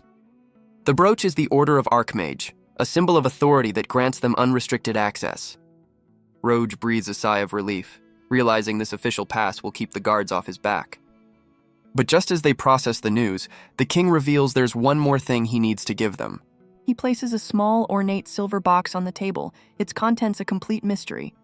Rouge and Lilian lean in, their curiosity piqued as the king urges them to open the box. He lifts the lid, revealing a strange white rectangular object resting on a velvet cushion. The king explains it's an ancient relic, said to contain the soul of a magic preacher. Lilian is stunned by its value, while the king nervously calls it a strange little device. He admits the royal mages deemed it useless, hoping Rouge's expertise can unlock its secrets. Rouge holds the object, completely baffled by its smooth, unfamiliar material. Looks like someone's never seen a smartphone before. Unable to determine its purpose by sight alone, he decides to analyze it with magic. He casts a powerful analysis spell, a complex blue magic circle materializing before him. In response, the strange relic erupts with a brilliant, pulsating pink light. The sudden reaction leaves all three of them completely stunned and confused. The relic fights back, its pink energy clashing with Rouge's analysis spell. He cries out in alarm as the object begins draining his mana at an incredible rate. Rouge grits his teeth, struggling to maintain control against the overwhelming force. With a final brilliant flash of light, the energy transfer abruptly stops. The effort leaves the great sage completely spent, collapsing into Lilian's arms. The king stares in disbelief, wondering what could possibly drain Rouge so completely. Suddenly, a voice emanates from the relic, complimenting Rouge on his impressive mana reserves. Rouge and Lilian can only stare, completely dumbfounded that the ancient artifact can speak. The king asks if it's truly the preacher, only to be rudely dismissed as an old man. Well, that's one way to greet royalty. As the king processes this literal interpretation, the relic introduces itself with a formal title. The relic suddenly comes to life, cheerfully calling out the name Akira. Its enthusiastic greeting is met with stunned silence from the completely baffled trio. The relic begins to tell a story from over 2 millennia ago of 2 powerful children who descended upon Dolga. One was Akira, a kind and brave mage who brought civilization and prosperity to the land. But his counterpart, Satoru, was driven by greed, turning his blade against the very people they'd helped. After a long and devastating war, Satoru's rebellion was crushed and he was executed for his crimes. Akira's powerful spells were passed down to the royal family, and his dangerous weapons were sealed away. Rouge realizes he's speaking to the will of the legendary evangelist himself, who seems surprised to learn he's dead. The king tries to rationalize its strange speech, chalking it up to a weird foreign accent. To prove its identity beyond a doubt, the relic offers to show them a little trick. The relic projects glowing magic circles, analyzing the 3 stunned onlookers. It praises Lilian's vast potential, declaring her a natural fit for ancient magic. It then turns to the king, bluntly assessing him as more of a warrior than a mage. But when it analyzes Rouge, the relic can only express its complete surprise. The king is baffled as the relic notes Rouge's skill is on par with the legendary founders. It reveals its activation required mana equal to Akira's, a feat it never expected from a stranger. Lilian is confused by its casual tone, but the relic cheerfully calls everyone a friend. It clarifies that it's not the man himself, but a consciousness he left behind. Guess ancient super AIs are just built different. Before his death, Akira imprinted his knowledge onto the device to guide future generations. The king's eyes widen with a world-shattering realization. They can revive a lost age of magic. But the relic admits its memory is shot, its only function now being detailed mana analysis. Seeing an opportunity, the king orders a stunned Rouge to take the ancient device with him. The relic cheerfully suggests he wear it like a keychain, much to the sage's horror. The king reveals this was his plan all along, as the relic learns its new companion is royalty. King Sieg casually dismisses Rouge's concerns, leaving the sage completely overwhelmed. But Lilian senses a contradiction, questioning why a public tool needed so much power to activate. The relic offers no answers, admitting its knowledge is fragmented and unreliable at best. The king wisely notes that history is written by the victors, hinting at a hidden truth. With the discussion tabled, the king entrusts the relic to Rouge's care before departing. The relic praises King Sieg's character, then reveals its original master died from mana exhaustion. The revelation leaves both Rouge and Lilian completely stunned. The relic explains that Akira was pressured to constantly use his power, a common fate for royalty. As they walk, Rouge admits he's embarrassed to be seen in his formal wear. The relic assumes they're aristocrats, but Lilian clarifies the outfits are just for the ceremony. Rouge nervously asks the ancient AI to keep a low profile around other people. But the relic just wants to chat, loudly questioning if Rouge is just a goddamn introvert. Lilian tries to praise her master's character, but the relic just laughs in his face. They arrive at their destination, thanked by the guards for their hard work. But as they step inside, they're met with an unexpected sight. The grand meeting room is completely empty, leaving them to wonder where everyone is. Roj is sent stumbling as someone barrels right into him in the doorway. An irate woman in a military uniform immediately begins to berate them. She loudly questions their manners, demanding they move out of her way. Her expression is one of pure, unadulterated annoyance. Her blue-haired companion quickly apologizes, trying to calm his rude colleague. He reminds her that these are the very heroes they're here to meet, Roj and Lilian. The woman leans in, studying Roj's face with a look of dawning recognition. Her intense, judgmental gaze makes the great sage sweat bullets. She recalls hearing he collapsed from mana exhaustion, bluntly calling the act stupid. With a condescending smirk, she asks if he's gotten any stronger at all. Well, so much for a hero's welcome. Roj is completely lost, wondering why this woman speaks with such casual familiarity. The irate mage leans in, impatiently demanding to know what his problem is. With an awkward smile, Raj politely asks if they might have met somewhere before.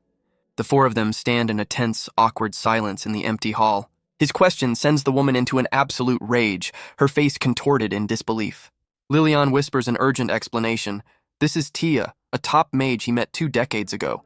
She adds that Tia is now a high-ranking seraphim, considered the kingdom's greatest mage. Enraged, Tia bonks him on the head, yelling that he should remember his own rival. She declares she's never forgiven him for some past slight and will prove her strength. Looks like someone's been holding a grudge for a while. As she storms away, a confused Roj asks what she's talking about, but Lilian warns him to let it go. Her blue-haired companion apologizes for Tia's explosive personality. He formally introduces himself as Patrice, the 5th-ranked seraphim. Roj explains they fought together during the demon invasion 5 years ago. Lilian is impressed by his achievements, and the two share a polite introduction. Roj asks why he isn't ranked higher, and Patrice admits he stepped aside to avoid Tia's drama. Roj tries to downplay the importance of titles, whispering to a wide-eyed Lilian. Just then, another mage storms in, complaining about tardiness while stealing Patrice's chair. Roj can only sigh, exhausted by the sheer pettiness of it all. Suddenly, a quiet, brown-haired girl grabs Lilian's arm, startling her. Lilian nervously asks what she wants, met only by an intense, unreadable stare. The quiet girl, Seraphim Melody, is internally gushing over Lilian's appearance. Her thoughts spiral into a desperate need to know what shampoo Lilian uses. Lilian grows uncomfortable as Melody continues to stare, praising her angelic beauty. But Melody's admiration turns to confusion, wondering why this perfect girl is with such a plain-looking man. Roj is completely baffled by the intense scrutiny, while Melody daydreams of recruiting Lilian. Their awkward moment is interrupted by another mage who speaks in dramatic, cryptic riddles. He's introduced as Simon, the 2nd-ranked seraphim, and his flair for the dramatic is on full display. Patrice calmly translates Simon's poetic nonsense. He's just telling them to sit down because they're late. Roj can only comment on how unique his new colleagues seem to be. As they take their seats, Lilian realizes Melody is still staring at her with unwavering intensity. The meeting is finally called to order as King Sieg storms in, demanding a head count. He immediately gets into it with Tia, who refuses to give up her stolen seat. Apparently, royal authority has its limits. Meanwhile, Pelvis checks in on Raj, who assures him he's feeling much better. But the king's mood sours again, furious that the general of the chivalric order is late. Right on cue, a thunderous stomp announces the arrival of the tardy general. The man Mordred cheerfully admits he forgot about the meeting and took a nap instead. Professionalism at its finest. Patrice tries to scold him, but Mordred just laughs, proud he even made it on the correct day. But the real chaos begins when Ekaterina introduces Roj as her future husband. Her father immediately challenges Roj to a fight, declaring it a prerequisite for marriage talks. Lilian tries to intervene, but Ekaterina declares that one loss won't stop her from pursuing the sage. The room descends into chaos as everyone argues over Roj's marital status. Tia clutches her head, screaming at Patrice to silence the unbearable noise. The king can only sigh, realizing he's let his subordinates run far too wild. Simon begins a dramatic monologue, speaking of an abyss of unbridled darkness. Roj desperately tries to intervene, pleading for everyone to just calm down. But his voice is drowned out by a sudden, piercing shriek of magical energy. Ekaterina and the others are stunned, their argument completely forgotten. Lilian covers her ears, wondering if this is the work of some malevolent force. Even the king and his general are caught off guard by the sonic assault. Well, so much for a productive meeting. Tia screams in agony, demanding to know the source of the irritating sound. The source of the chaos is the relic, which cheerfully admits it's making a sound humans hate. The king finally silences the room, promising to explain the relic's antics later. With order restored, the meeting turns to a grim report. Constanze has vanished with the miasma sample. Tia immediately puts the pressure on Patrice, demanding he use his magic to locate the missing agent. But Bernard of the Medical Corps admits he's already tried everything, with no trace of her found. Patrice voices the fear on everyone's mind, wondering if she could already be dead. Tia coldly dismisses the idea, stating that anyone handling such a substance must be prepared for the worst. Patrice begs her to show some compassion, revealing Constanze and Bernard are childhood friends. But Tia is unmoved, telling him to search himself if he's so concerned. She's just a ray of sunshine, isn't she? The king grimly agrees with her logic, giving Bernard permission to leave and begin the search. Bernard wants to focus on another sample, but Tia declares the mage's core will assist. Patrice explains that with Bernard gone, the others can still continue the miasma research. Bernard and his subordinate listen, taking in the unexpected offer of help. Mordred laughs at Tia's abrasive attitude, but she snaps back, claiming it's all about efficiency. She tells Bernard to hurry back, promising to repay him for the trouble. It's the Tia equivalent of be safe. The king refocuses the meeting, explaining the miasma is a growing, unpredictable threat. He forbids anyone from acting alone, ordering them to report everything directly to Raj. Tia glares at Raj, clearly unhappy with the arrangement. Looks like their rivalry is back on. Later, outside the castle, Bernard tells his subordinate to stay behind. The young man is completely baffled, demanding to know why he's being left out. Bernard bluntly tells his subordinate he's a liability and must stay behind. He suggests the young man spend time with his master in the capital instead. As he prepares to leave, Roge's other student rushes forward with a gift. He offers Bernard a magic talisman, a last resort in case of an emergency. The student explains that tearing it will send an immediate distress signal. The blonde medic looks on with concern, begging Bernard not to push himself too hard. With a confident smile, Bernard accepts the help, admitting he's just a medic. As he leaves, Lauda worries about his captain, knowing he'd only get in the way. Another medic suggests Bernard feels guilty and wants the kid to take a day off. The student is surprised to learn the stern captain has such a considerate side. The royal capital is bathed in the warm light of a new day. But the peace is shattered by a fierce debate as Ekaterina makes her case for desserts. Roge's student counters with an equally passionate argument for meat. The two women face off, their culinary war leaving Raj's other students completely bewildered. The red-haired student lectures them, quoting her father on the importance of not being cheap. Lilian jumps in, insisting it's about Roge's diet, but the student passionately details a steakhouse menu. Ekaterina objects, launching into a detailed sales pitch for a magical dessert cafe. The sheer richness of their suggestions makes one of the students feel physically ill. Guess not everyone has an iron stomach. Their public argument draws the attention of a stern-looking woman in a fancy uniform. She scolds them for their shameful display, but the group is too busy bickering to even notice. The woman Tia looks like she's on the verge of a complete and total breakdown. She smacks the general on the head, demanding the bickering idiots finally listen to her. Mordred casually asks if she's also out for food, earning a furious rebuke for his familiarity. But her real target is Roge, who is completely caught off guard by her sudden attention. She points to the relic on his waist, admitting she's been trying to figure out how to use it. She demands to know how he activated it, but the relic itself chimes in with the simple answer. The explanation sends Tia into a rage, completely stunned by the simplicity of it all. Roge can only watch in confusion as his rival completely loses her composure over the news. The bitter truth dawns on her. She simply didn't have enough mana to activate it herself. With that, she declares the junk useless to her and demands Roge hand it over. If she can't have it, no one can. Tia declares that even if she can't use ancient magic, she'll find the weapon Akira hid. Roge tries to explain it's a royal inheritance, but Tia couldn't care less about the details. As the others wonder about her obsession, Lilian explains their brief meeting 20 years ago. The scene flashes back to a younger Tia, who recognized Roge's talent and offered him an apprenticeship. But Roge politely declined, citing his duty to a young Lilian who fiercely claimed him as her own. The rejection left Tia utterly disgusted, a feeling she's apparently held on to ever since. His students are stunned she's held a grudge for 2 decades. Talk about being petty. Tia vows to make him regret his choice, promising to find the weapon and outshine his recent ceremony. She even declares she'll wear a better outfit, a threat that leaves Raj completely bewildered. Lilian finally steps in, questioning how Tia can be so rude to the man who just saved their nation. Tia glares, her patience worn thin by Lilian's passionate defense. But Lilian fires back, calling out Tia's jealousy and demanding an apology. The kingdom's greatest mage is completely unfazed by the accusation. She finally recognizes Lilian as the little girl from 2 decades ago. Tia turns the insult around, mocking Lilian's unstable mana and questioning her right to be Roge's student. The sharp criticism hits its mark, leaving Lilian completely stunned. Roge tries to play peacemaker, and Lilian agrees to take this confrontation elsewhere. She declares with fiery resolve that she will prove her own worth through her actions. Tia scoffs at the idea, dismissing her as an arrogant follower riding on her master's coattails. With a smirk, she challenges her to a duel at the royal training grounds, because nothing solves a 20-year grudge like a magic fight. Tia gives Lilian a 2-minute time limit, claiming she's far too busy for this nonsense. She raises the stakes, challenging Lilian to prove her worth with the king's relic on the line. But Lilian fires back with a savage comeback, calling out Tia's age and use of anti-aging magic.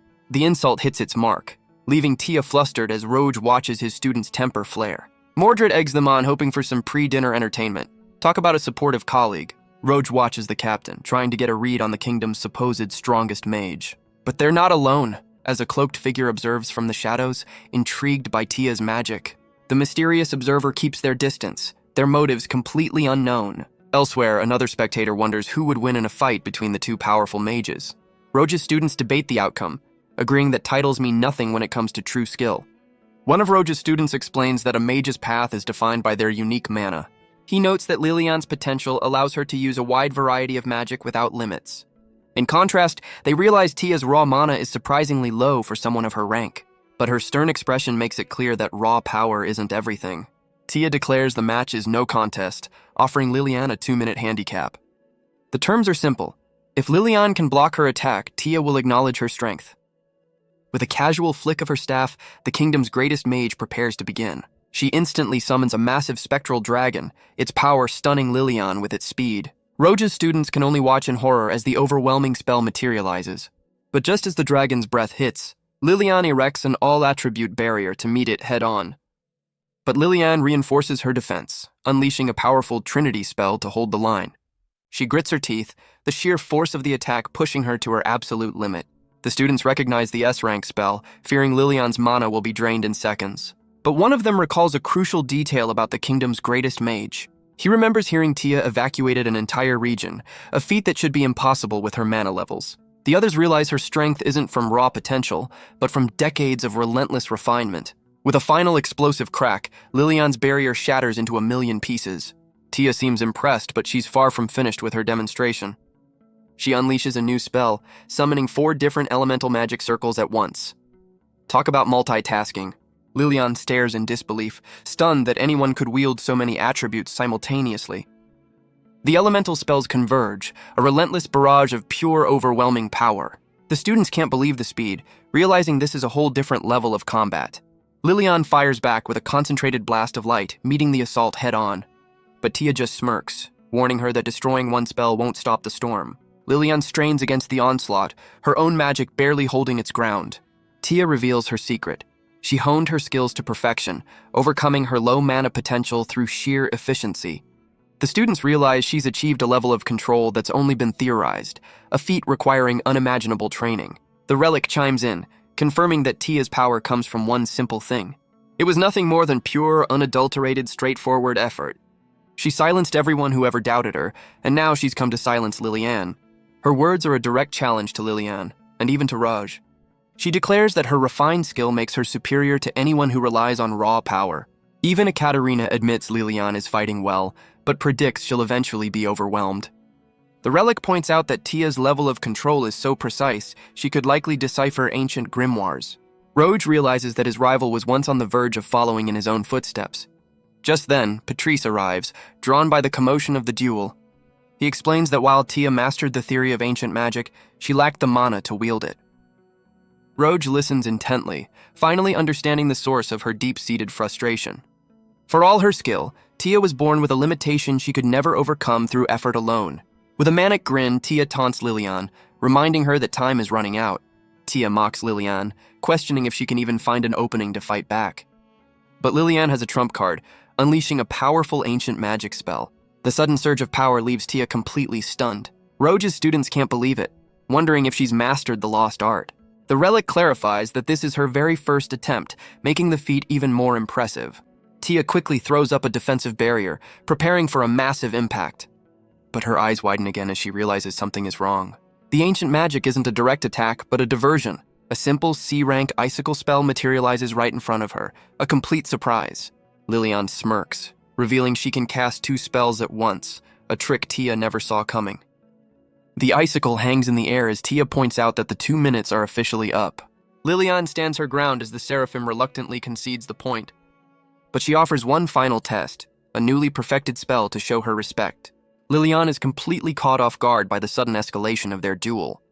Tia raises her staff, unleashing a spell with a rather ominous name, Meteor Impact. A strange hum fills the air, but on the ground nothing seems to change. The students look around, completely baffled by the lack of an immediate attack.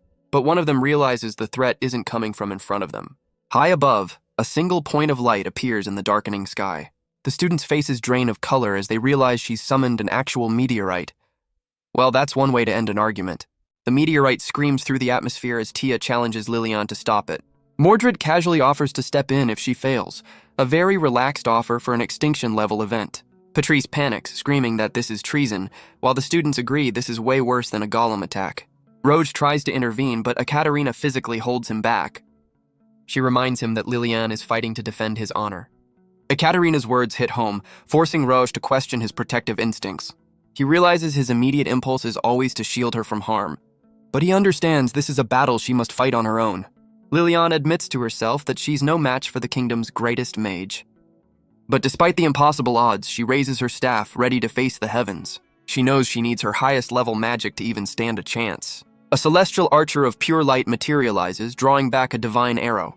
The golden bolt streaks toward the heavens, a spear aimed at the falling star. It strikes the meteorite with a deafening explosion, shattering it high above the capital. Tia watches a single fragment fall, her expression unreadable behind her shield. Roge's students can only stare in disbelief at the sheer power Lilian just unleashed. But the effort has left Lilian trembling, completely drained of her energy. Panting and exhausted, she admits she's reached her limit and concedes defeat. Tia warns her to never speak so disrespectfully again, now that she's seen her power. But Lilian's response is a deep, sincere bow, apologizing for her rudeness. Well, that's not the reaction Tia was expecting. She admits Tia's words hit home because they were painfully true. But the duel taught her that what truly matters is being satisfied with her own strength. With a newfound fire in her eyes, she asks to become Tia's student. Tia completely short-circuits, trying to flee from her new, overly eager admirer. Patrice notes that for all her complaining, she doesn't seem to hate the idea. Roge can only watch the chaotic scene with a proud, knowing smile. From a distance, the cloaked figure observes the aftermath of the duel in silence. The next morning, a pained groan echoes through the halls of their quarters. Roge learns a valuable lesson. Even a great sage can't handle an all-you-can-eat buffet. His student greets him, and Roge explains that Lilian has already left for the Mage Corps. He explains Lilian is now helping the Mage Corps with a ghost investigation. With the day off, his other student decides to tag along with his master. Roge reveals his plan, to research nanomachines in the Forbidden Library. They walk through the capital under a dull, overcast sky. Their quiet day is interrupted by a noble accusing a fortune teller of causing a ghost panic. The noble continues his tirade, claiming the man must be an outsider. A bystander explains the noble is a known troublemaker who just picked a random target. As his student watches the unfortunate scene, Roge decides it's time to intervene. He calmly approaches the angry noble, getting his immediate attention. But it's the fortune teller's companion who recognizes him, outing the great sage to the entire crowd. Well, so much for a low profile. The noble scoffs at his title, declaring a sage is still just a commoner. But Roge's assessment is correct. The fortune teller lacks the power for such a feat. The man admits he gave up on magic years ago due to his own limitations. Cornered by logic, the noble resorts to baseless accusations of greed. Roge recalls the man's companion never actually claimed to be a fortune teller. Lauda steps in, calling out the noble for jumping to conclusions without proof. The noble is taken aback, sputtering as he tries to place the young man's face. Laud proudly reveals his identity as the son of the Earl of Humberstone. The noble makes a hasty retreat, his argument completely falling apart. Guess titles do matter after all. The fortune teller gratefully thanks them for their timely intervention. The man introduces himself as Telling, a traveling fortune teller, and offers them tea as thanks. Over their drinks, Telling confirms Roj's suspicions. The miasma feels ancient. Raj warns him to be careful on his journey, a sentiment the fortune teller appreciates. Believing their meeting was fated, Roj decides to offer the man a parting gift. He presents Telling with a magic card, a powerful tool for communication and defense. Raj explains he had a spare, and that the roads are too dangerous to travel alone. The man is moved by the gesture, promising to call if he ever finds himself in trouble. Loud can't help but tease his master for his kindness, much to Roj's flustered denial. But as he accepts the gift, Telling offers a cryptic warning. Endless love can lead to ruin. The ominous words hang in the air, leaving Raj and his student to ponder their meaning. As a final thank you, Telling offers to demonstrate one of his fortune-telling techniques. Raj is impressed, recognizing the rare art of astrology magic on sight. The man's prophecy is grim, speaking of an ancient evil that will test Roj and Lilian's bond. He warns that a time will come when the sage must make a fateful, impossible choice. Telling downplays the ominous reading, while Lauda eagerly asked for his own fortune. The fortune teller's advice is surprisingly on point, calling out the young man's hasty nature. But as they talk, the relic on Roj's hip silently observes the exchange. It senses a strange, nostalgic magic emanating from the fortune teller. With their business concluded, Roj and his student bid the mysterious travelers farewell. Telling watches them leave with a knowing smile, his purpose seemingly fulfilled. Meanwhile, Constanze's master watches from the shadows, his expression cold and calculating. He gives his subordinate a final, chilling encouragement for her deadly mission. Constanze watches Bernard's medical team from the trees, her orders echoing in her mind. She recalls his words, "When the time comes to kill, there can be no hesitation." Elsewhere, Bernard's team arrives at a village ravaged by a monster attack. Amidst the chaos, a lone, traumatized girl sits in stunned silence. Bernard approaches her gently, offering a drink and a kind word. He kneels down, asking the question no one ever wants to hear. Where are her parents? Without a word, the little girl simply points toward the makeshift morgue. The answer is a heartbreaking row of bodies, her family lost in the attack. Bernard can only stare, the silence speaking volumes about the tragedy before him. A memory surfaces of a younger Constanze, and a simple apology offered in comfort. He remembers her looking up at him, a flicker of trust in her green eyes. Back in the present, his expression hardens with a grim determination. The memory is a painful reminder of the childhood friend he's now forced to hunt. Later, his team reports their search for Constanze has yielded no results. Just as Bernard agrees to call for backup, a voice cuts through the trees telling them not to bother. His eyes widen in sudden, dawning horror. He whips around, already dreading who he's about to see. It's Constanze standing over his fallen comrades, her betrayal now complete. Bernard lies defeated, thanking his friend for everything she's done for him. Back in the capital, Laude is startled as a golden magic circle suddenly appears. Roj recognizes the signal immediately. It's the distress call from Bernard's magic card. Without a moment's hesitation, Lauda declares he's going to help his captain. The other students immediately volunteer, offering their combat and healing skills for the rescue. Roj considers their pleas, weighing the danger against their fierce determination. Meanwhile, Bernard writhes in agony, the miasma's poison coursing through his veins. Constanze watches him suffer, realizing the miasma is destroying her own magic as well. With a look of pained resolve, she bids her childhood friend a final, chilling farewell. He can only grit his teeth and whisper her name as the darkness begins to take him. But just as she turns to leave, Constanze is stunned by an unexpected arrival. Roj and his students appear through the trees, demanding to know if Bernard is all right. They find a scene of devastation, with Bernard's entire team unconscious from magical exhaustion. The young healer looks to her master, waiting for his command as he assesses the situation. Roj spots the lingering traces of dark energy, realizing this was all a trap to lure them in. He tells his student to handle first aid, declaring he's going to follow the trail alone. His expression is grim, his focus now solely on tracking down the one responsible. But a weakened Bernard calls out, warning him that Constanze is using the miasma to hide her magic. He insists that she's not herself, desperately pleading that something must have happened to her. Roj takes the warning to heart, promising to be careful as he prepares to face the rogue agent. Back at the camp, a desperate Bernard begs Lauda to lend him his mana. Meanwhile, Roj and Lilian race through the forest, hot on Constanze's trail. As they fly, the relic on Roj's hip suddenly chimes in with a thought. It points out a strange similarity between the miasma and the nanomachines from his research. The relic explains the magic signature from the miasma is identical to the one from the Cyclops. The realization stops them in their tracks, the pieces of the puzzle clicking into place.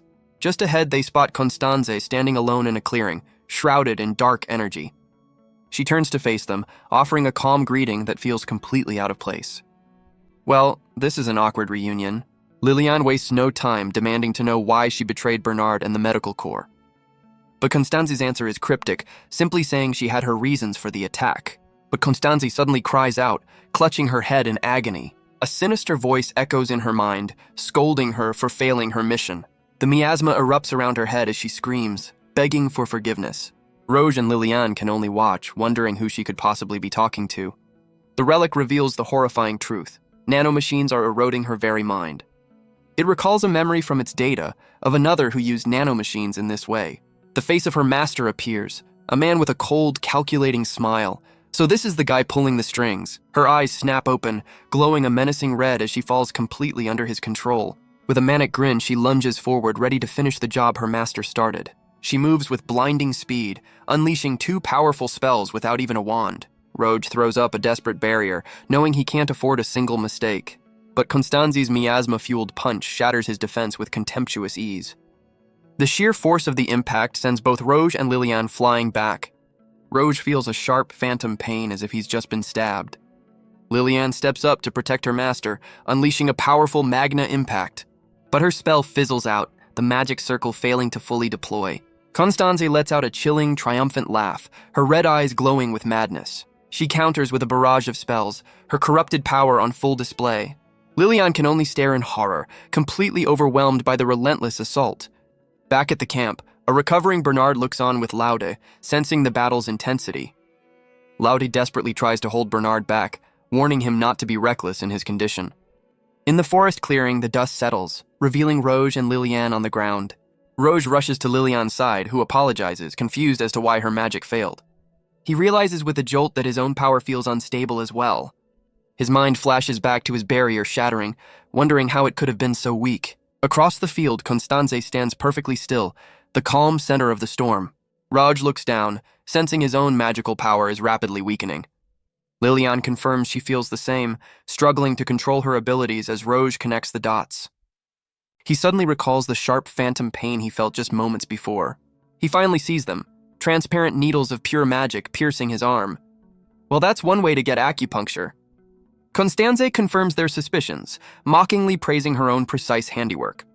She explains the needles block their mana flow, a technique perfected by the nanomachines. With her opponents weakened, she declares the fight over and launches another attack. Rouge and Liliane desperately leap aside, evading the volley of magical projectiles. He grits his teeth, trapped in a loop. He can't fight back without magic to remove the needles. Constanze taunts him, asking if he now understands the true power he's up against. But Liliane refuses to give up, telling her master to fall back while she holds the line.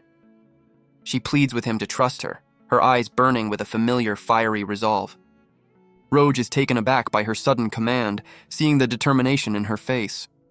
Liliane channels her power, recalling her recent brutal training with Tia on mana efficiency. She grits her teeth, focusing every ounce of her being into a single desperate gambit. Constanze senses the shift in mana, realizing her opponent is preparing a counterattack. But her real target is Rouge, who realizes his escape has been completely anticipated. He struggles to cast a defensive spell, his blocked mana flow making him far too slow. Just as she moves to strike, Constanze is thrown off balance by a sudden unseen impact. Rouge can only stare in shock, completely baffled by the unexpected turn of events. From the edge of the forest, Bernard and Laude emerge as unlikely reinforcements. Bernard reveals he's using a technique he taught her, turning her own lessons against her. Constanze can only scowl, her perfect plan now completely ruined by her old friend. Seeing her chance, Liliane's eyes blaze with renewed focus, ready to seize the moment. Liliane unleashes her spell, summoning a glowing cat doll. Well, Magnetic Maid is certainly a choice. The doll acts as a powerful magnet, pulling the corrupted energy from the air. Laude watches in shock as the needles are drawn out, while Bernard explains the doll's function. With the path cleared, Liliane screams for her master to make his move. Rouge feels his power return, proud of how much his student has grown. He unleashes an ancient spell, absorbing the nanomachines that have corrupted Constanze. The shadowy master realizes his puppet is compromised and decides it's time for a tactical retreat. A memory surfaces of Bernard discussing his decision to take in a young Constanze. The young girl reveals her parents were terrible people, telling him not to pity her. She tells him he doesn't need to force his kindness, then cryptically calls him the one who is mistaken. He explains his duty as a doctor was simple, to help those in need. His words leave a deep impression on the young, stoic girl. She even dared to dream of following in his footsteps one day. But her own memories are filled with violence and a desperate plea for life. She recalls her master's cold command, "Kill everyone, leave no trace." A voice in her head screams at her, demanding she not hesitate. Back in the present, she resists, her true self fighting the control. But the master's will is absolute, a single overriding command to kill. The horrifying order sends a wave of pure terror through her. She awakens later, chained to a bed, her deadly mission a failure. Constanze awakens, disoriented and restrained by magical chains. A familiar voice calls out to her, and she sees Bernard watching over her. She whispers his name, the weight of her actions slowly returning. His expression is weary, but there's a profound sense of relief in his eyes. The guilt becomes too much to bear as she stammers out an apology. Tears of remorse stream down her face, horrified by what she's done. But Bernard cuts her off with a gentle smile, telling her it's okay. He assures her that all that matters is that she survived the ordeal. Elsewhere, Liliane reports on the ghost investigation she was assigned to. While she couldn't capture it, she managed to secure a sample of its energy. Raj confirms the ghost energy is identical to the spreading miasma. A purple-haired seraphim connects the dots, realizing Constanze was brainwashed. Her expression hardens as she concludes that humans are behind the attacks. She speculates they could be foreign spies targeting the kingdom's ancient weapons. With a huff, she declares it's time for the seraphim to get back to their posts. Roj can only watch her storm off, another day, another dramatic colleague. Just then, a weary but relieved Bernard appears in the doorway. Roj asks about Constanze, and Bernard confirms she's awake but will face interrogation. Roj can't help but feel sorry for her, knowing the circumstances that led her here. But Bernard warns him not to get his hopes up. She doesn't seem to remember a thing. Bernard reveals the other medics were found alive, a fact he credits to Constanze's resistance. Roj promises to plead with the king, hoping to secure a lenient sentence for her. He realizes controlling a brain with nanomachines is beyond human skill. The relic chimes in, naming a suspect from the distant past, the ancient evangelist, Satoru. Bernard questions this, recalling that Satoru was supposedly executed for his crimes. The relic explains that unlike the powerful Akira, Satoru was a cautious and intelligent mage. It confirms he was the only one capable of using such complex nanomachines. Roji theorizes that Satoru, like Akira, may have left behind a will of his own. Bernard concludes that only Roj, with Akira's power, could possibly stand against such a foe. But their grim discussion is cut short by a sudden, loud noise from outside. A sudden cry for Lillian snaps both Roj and Bernard to attention. He throws open the door, demanding to know what's happening. But what he sees freezes him in place, a look of pure shock on his face. Liliane is completely engulfed by a swirling vortex of dark miasma. She struggles against the shadowy tendrils, her muffled cries lost in the chaos. The sage's shock instantly turns to a cold, focused rage. He unleashes a torrent of holy magic, blasting the darkness away from his student. The miasma coalesces into a single, shadowy entity, cackling with amusement. Bernard can only stare in disbelief, wondering what kind of creature this is. The entity calmly reveals it's the source of the ghost panic, and it's finally decided to show itself. Roj glares, realizing this is the soul of the miasma, the one who corrupted Constanze. The entity assures him Liliane is safe, revealing its true, sinister plan. It's been waiting for this moment, unleashing miasma-born beasts across the entire capital. The city streets erupt into chaos as monstrous creatures attack the royal guard. A lone warrior stands his ground, his eyes burning with defiance. Elsewhere, a tattooed man watches the destruction with a gleeful, unsettling grin. He sits above the fray, a spectator to the kingdom's potential downfall. Looks like someone brought popcorn to the apocalypse. Meanwhile, in the throne room, King Sieg looks on with grim authority. A group of mysterious, cloaked figures has requested an audience, and he demands their purpose. Their answer is chilling. They've come to destroy the Forbidden Library and its ancient secrets. King Sieg demands to know the motive behind their insane request. The cloaked figure echoes his question, its voice dripping with contempt. It claims the kingdom has forgotten its history, wasting lives on worthless ideals. The entity taunts Roj, telling him to calm down, intrigued by his connection to Akira. Roj can only stare, completely baffled by the creature's cryptic words. Without warning, the entity unleashes a powerful binding spell, aiming to trap the sage. But a sudden bolt of lightning shatters the magical chains before they can connect. Roj looks up in shock, recognizing the source of the unexpected rescue. It's Tia, arriving on the scene with perfect dramatic timing, as usual. The entity scoffs, annoyed that the one person who could capture it has appeared. The shadowy creature recoils, surprised by the sudden interference. But its annoyance is fleeting, quickly replaced by a dismissive calm. It reveals its true business is with Roj, and it's using a familiar magic card. The entity presents Roj with an impossible choice: save Lilian or save the kingdom. Meanwhile, the cloaked figure in the throne room mocks King Sieg's authority. But the king is unfazed, vowing to fulfill his duty no matter the cost. He draws his blade, ready to defend his kingdom's honor to the very end. Back in the infirmary, Tia barks orders, telling Bernard and Constanzi to get up. No time for rest when the world is ending. Mordred receives a grim report. The capital is under attack by ancient demonic beasts. These aren't just any monsters. They're enhanced by nanomachines, a threat from a bygone era. With the capital in chaos, the mages prepare to move out. But another golden magic circle suddenly materializes before Raj. The purple-haired seraphim demands an explanation, and Roj reveals the signal's source. She can only stare, completely baffled by his deduction. He urges her to destroy the entity, but his own path is far less clear. He struggles to think, knowing one wrong move could cost him everything. He can't trust the creature's word, but time is rapidly running out, and all the while Lilian remains a prisoner of the encroaching darkness. The weight of the impossible choice begins to crush him, so the seraphim resorts to a more direct method of motivation. Roj is taken aback, asking if she doubts the kingdom's ability to defend itself. But the seraphim unleashes her fury, telling him his arrogance is infuriating. She accuses him of being too proud to rely on others, insulting both them and Lilian. Mordred tries to calm her down, but she insists she's only speaking the truth. She admits that she accepts Roj's power is beyond her own comprehension, but as Roj listens, she prepares to deliver her final cutting point. She claims his desire to handle everything alone tramples on their pride and effort. She then delivers a chilling ultimatum: abandon his duty and she'll kill Lilian herself. Well, that's one way to build team morale. The threat hits its mark, and Raj's expression hardens with resolve. With a simple "I'm going," he makes his choice, leaving the relic to process the chaos. The seraphim turns away, entrusting the capital's defense to her comrades. But Roj won't be going alone. Bernard declares he's coming with him. As a teleportation circle ignites, Roj reflects on his own deep-seated loneliness. He finally admits he never considered the possibility of relying on others. Elsewhere, the tattooed man faces a lone warrior who demands to know his objective. He grins, explaining this isn't an organized rebellion, just a temporary alliance. He declares the kingdom is finished, an offer the knight isn't exactly thrilled about. Because their true enemy, he reveals with a chilling smile, are the evangelists. But the warrior stands her ground, vowing to protect her home no matter the foe. All the while, Lilian remains trapped, a pained groan escaping her lips. She awakens on a cold stone floor, disoriented and weak.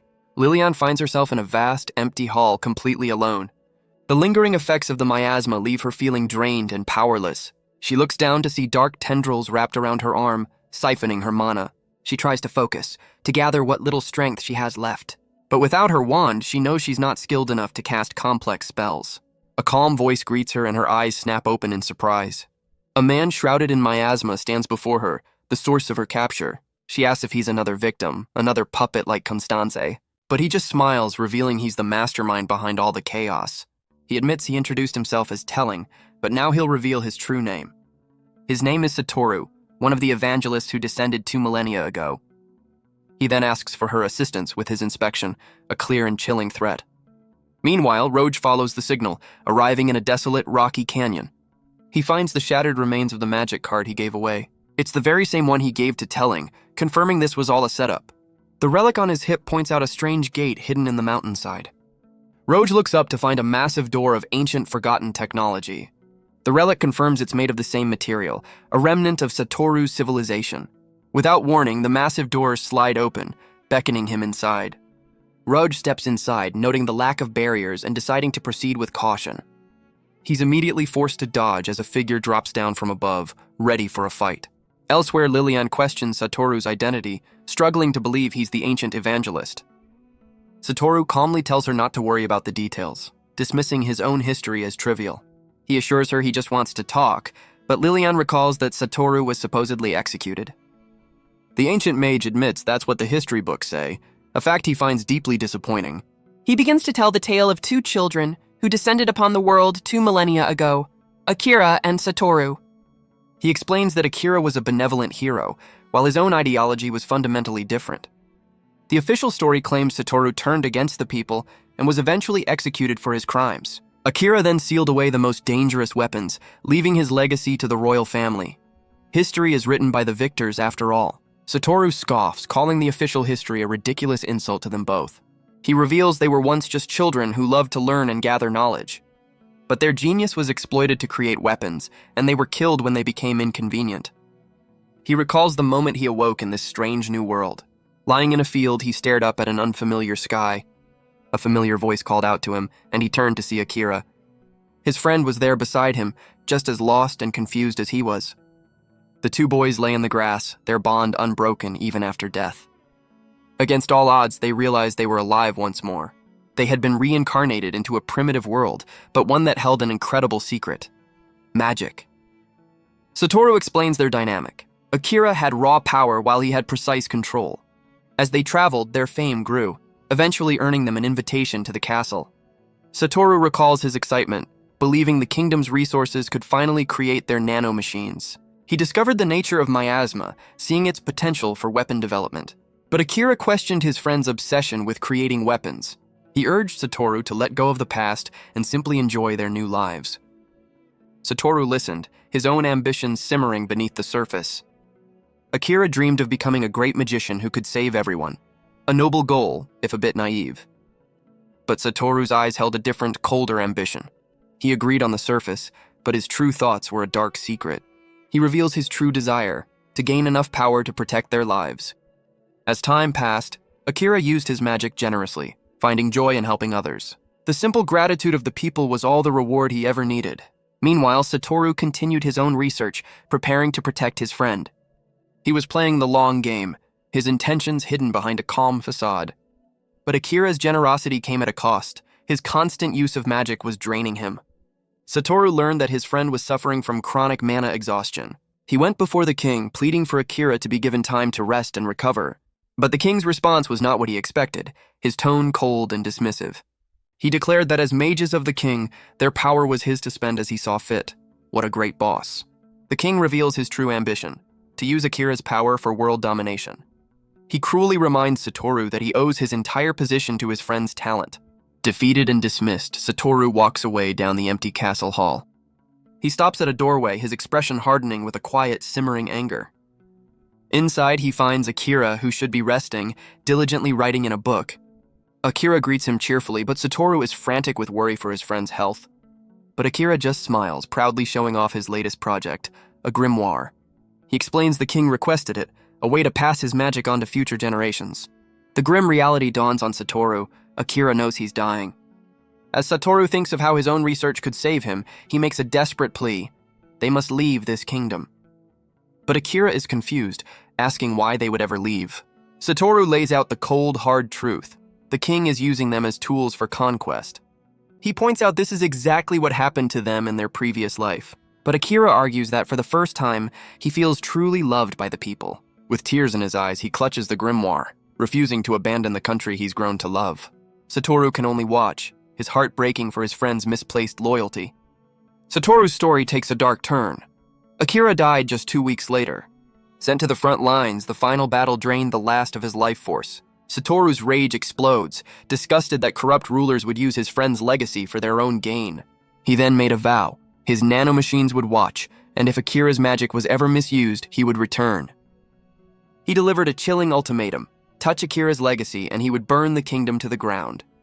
With his threat delivered, he used his nanomachines to enter a long, patient slumber. He scoffs at how the kingdom, shamed by his threat, rewrote history to make him the villain. In the aftermath, the king's advisor fretted over the kingdom's new vulnerability. But the king only saw their legacy as a weapon, a resource to be hoarded and controlled. Satoru admits that grand concepts like peace and technology meant nothing to him.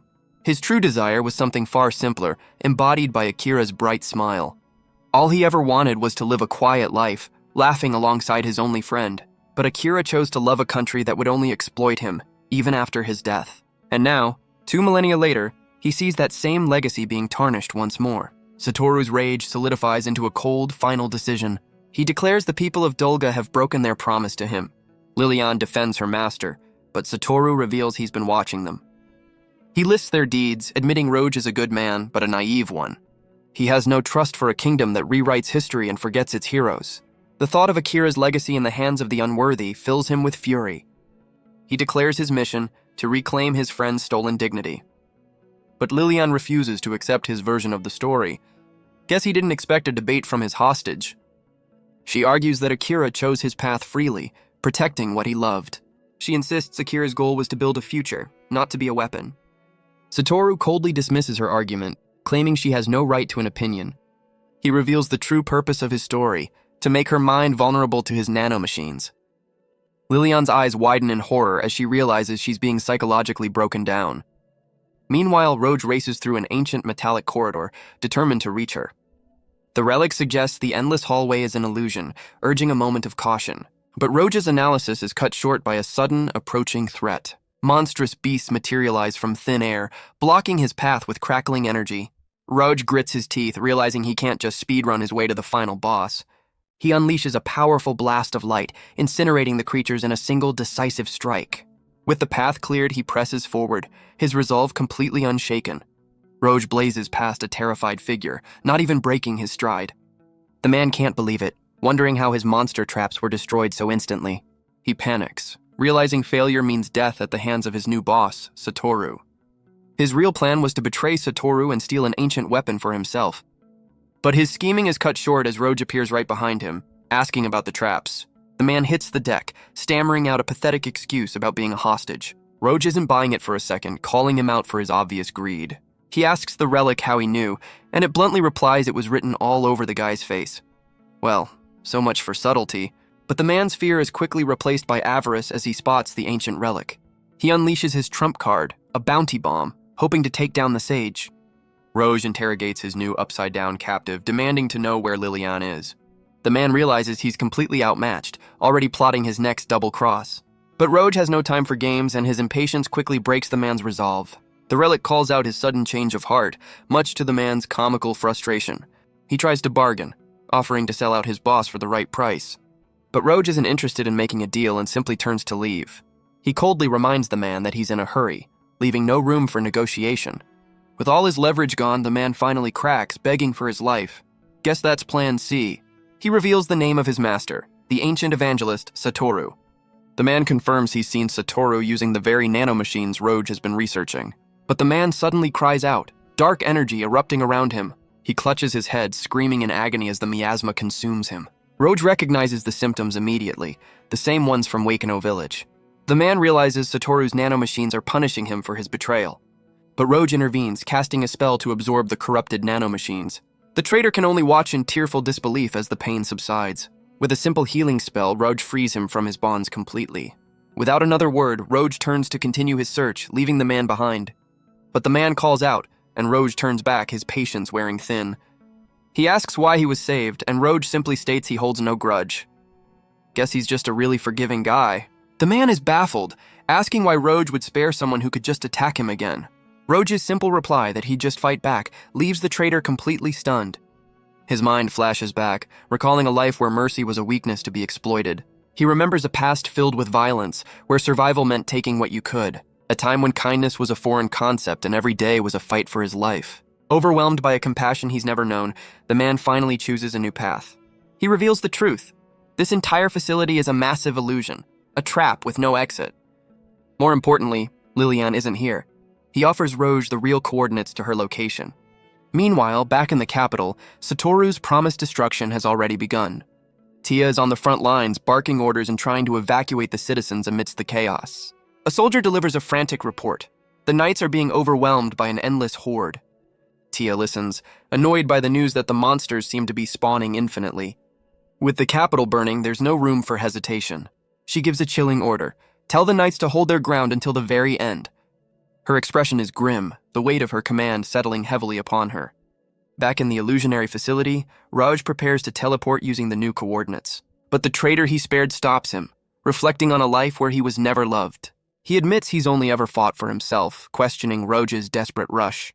He asks if it's a sage's sense of justice that drives him to care so much for another. Or, he wonders, is it love that's pushing him to go this far for his student? A memory of Lilian's bright, trusting smile flashes through his mind. Roj keeps his head down, his answer coming from a place of deep pain. The traitor admits he doesn't even understand the concept of love. Roj simply says he's tired of hating the person he's become. For once, the relic is completely silent, processing the raw honesty. As Raj vanishes in a flash of light, the man scoffs at his futile struggle. Elsewhere, a cloaked figure is lost in self-loathing, wondering if they'll ever find peace. Back in the capital, the chaos continues as a crystalline monster charges forward. The tattooed man taunts his opponent, a knight commander fighting a losing battle, but the red-haired warrior stands unbroken, channeling a mysterious blue power. She channels a strange blue energy, preparing to unleash a powerful strike. The tattooed man reveals his secret. He's a beast tamer, using monsters as his army. The knight commander's expression is grim as he taunts her about the losing battle. High above the burning city, Tia surveys the widespread destruction. She struggles to comprehend how an infinite number of ancient beasts is even possible. But she knows there must be a trick. No one has limitless magical power. Her eyes narrow, her mind racing to find the source of the endless horde. Meanwhile, a lone clock tower stands amidst the flames, a silent witness to the chaos. From a nearby rooftop, a small girl observes the battle with surprising calm. Looks like we found the raid boss. She prepares another spell, deciding to copy the remaining beasts to continue the assault. But the rooftop observer suddenly senses a change in the air. A massive blast of purple energy erupts from below, engulfing the clock tower. It's Tia floating above the city, her patience clearly at its end. The girl is shaken, realizing she only survived because the attack hit a copy of herself. She's baffled that such a powerful spell left the clock tower completely unscathed. She then makes a fatal error, dismissing Tia as a low-ranking mage. You just had to open your mouth, didn't you? But Tia hears every word, her expression turning deadly serious. The insult sends her into a blind rage, furious at being underestimated. Meanwhile, Raj arrives at the new coordinates, teleporting into a vast, empty chamber. The relic immediately points the way, guiding him deeper into the enemy's lair. He spots her wand lying on the cold stone floor and screams her name. Rushing to her side, he frantically checks to see if she's okay. Lilian slowly begins to stir, her voice barely a whisper. A wave of pure relief washes over Roj as he sees she's unharmed. But a calm voice cuts through the silence, calling out his name. Roj looks up, recognizing the man he once knew as Telling.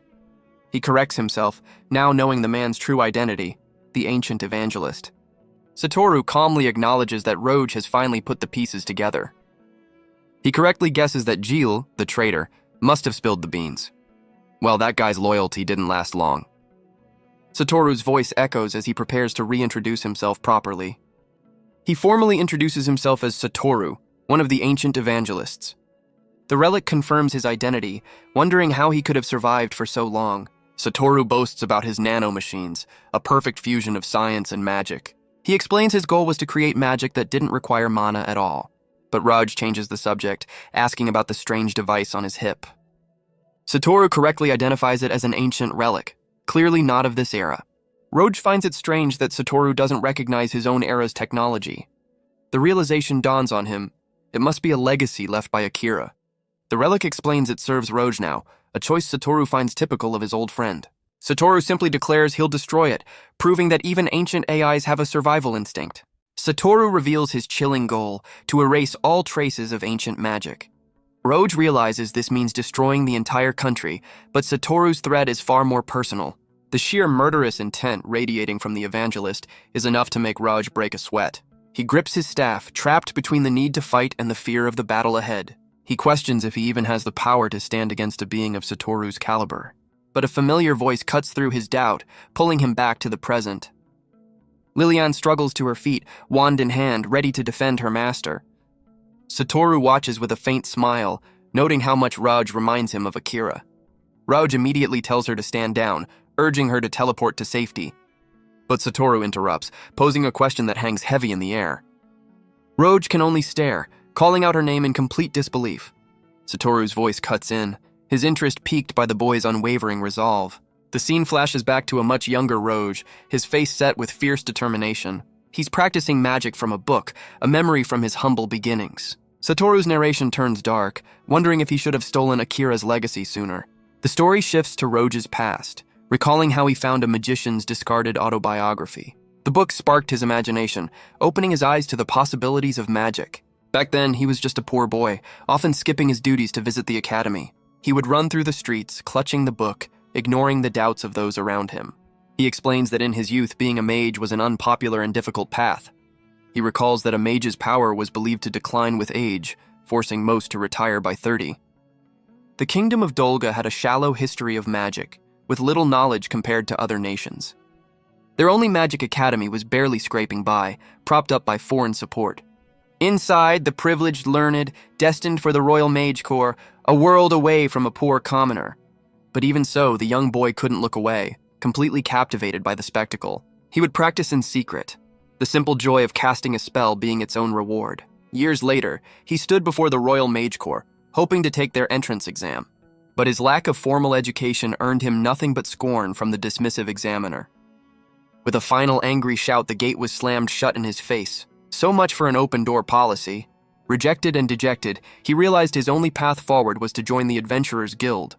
He knew magic was his only talent, the only path he ever wanted to walk. But the world's judgment echoed in his mind, telling him to stay in his place. He walked away, believing his life was destined for failure and inferiority. Yet somehow, against all odds, he found his way and gained experience as a mage. His life changed forever when he met a young Lilian, just as he turned 20. The little girl was a prodigy, already conjuring magic circles with surprising ease. He could only stare in shock, amazed by the raw talent of a 5-year-old. He knew she deserved a proper academy, not a self-taught mage like him. Guess imposter syndrome hits even the sages. But as a struggling adventurer, he could never afford the tuition for her incredible gift. He couldn't help but wonder if she would have been happier if he'd never met her. He's pulled from his thoughts by Lilian's curious gaze, a reminder of the life he's built. But his past was far from peaceful, marked by the arrival of mysterious, cloaked men. They appeared at his door one night, their intentions shrouded in secrecy. Their leader, a scarred warrior named Sieg, introduced himself as the captain of the Royal Knights. He'd heard rumors of a powerful mage and came to see if Raj was the one who'd wiped out a ghoul horde. When Roj confirms it, Sieg's stoic expression breaks into one of pure astonishment. Roj humbly explains it was a simple matter of using the right magic for the job. You know, just casual sage-level stuff. Sieg cuts to the chase, asking Raj to lend his incredible power to their cause. He reveals the kingdom is rotting from the inside, ruled by a corrupt king and greedy nobles. Roj admits he's been approached by revolutionaries, but refuses to use his magic to hurt people. But Sieg clarifies his goal isn't to subdue the people, but to save the entire country. He explains they must channel the inevitable chaos into a coup to overthrow the corrupt state. Raj is floored, realizing the Royal Knights themselves are planning a rebellion. Sieg then reveals his true identity, Sieg Dolga, the legitimate heir to the throne. Well, that certainly explains the dramatic entrance. He grabs Roj, desperately pleading for his help in the coming revolution. He insists that only a mage of Roj's caliber can make their plan a success. The weight of the offer leaves our boy completely stunned and speechless. Thinking of Lilian, Roj agrees, but only if Sieg promises a bloodless revolution. He adds one more personal condition, that if they succeed, Lilian can finally attend school. And so it was. The kingdom under King Sieg became a true meritocracy, where the strong protected the weak. King Sieg stripped the corrupt nobles of their wealth, giving it back to the people. He ensured that everyone, regardless of their station, had the chance to learn. Which is why Lilian's sudden announcement is so shocking. She dropped out. Roj can't believe what he's hearing. He asks why she'd quit, but she says the academy's teachings are a joke compared to his. She insists he's the better teacher, a compliment that frankly terrifies him. He argues that she needs a proper graduation certificate to overcome the world's prejudice. But she declares her only goal is to become a great mage, just like her master. Her heartfelt confession leaves him completely speechless and blushing. He thinks of her as both his disciple and his daughter, a dazzling presence in his life. He knows she's smart enough to see how pathetic he is, how much he needs her. She is the bright, smiling reason he keeps fighting for a better world. But the girl standing before him now is a cold, empty shell. Roj can only watch in horror, the reality of the situation crashing down. And then, with a cry of his name, his own student strikes him down. Satoru looms over him, taunting that his precious disciple is gone. He questions Roj's choice, asking where his famed pacifism has gone. By choosing her over the kingdom, he's proven himself unworthy of being a sage. Well, that's a bit harsh for a performance review, but a single tear escapes her eye, a sign of the girl trapped within. Roj can only stare, broken and bleeding, his worst nightmare made real. Satoru continues his monologue, claiming nations and civilizations mean nothing to him, but Roj's thoughts are his own. He never cared for titles like sage. Satoru presses him, asking why he'd study Akira's magic if not for power or fame. Roj's answer is simple. He loves magic and he loves his disciple. She was the only reason he ever needed to keep going, and to stand by while she suffers would be to lose the very meaning of his life.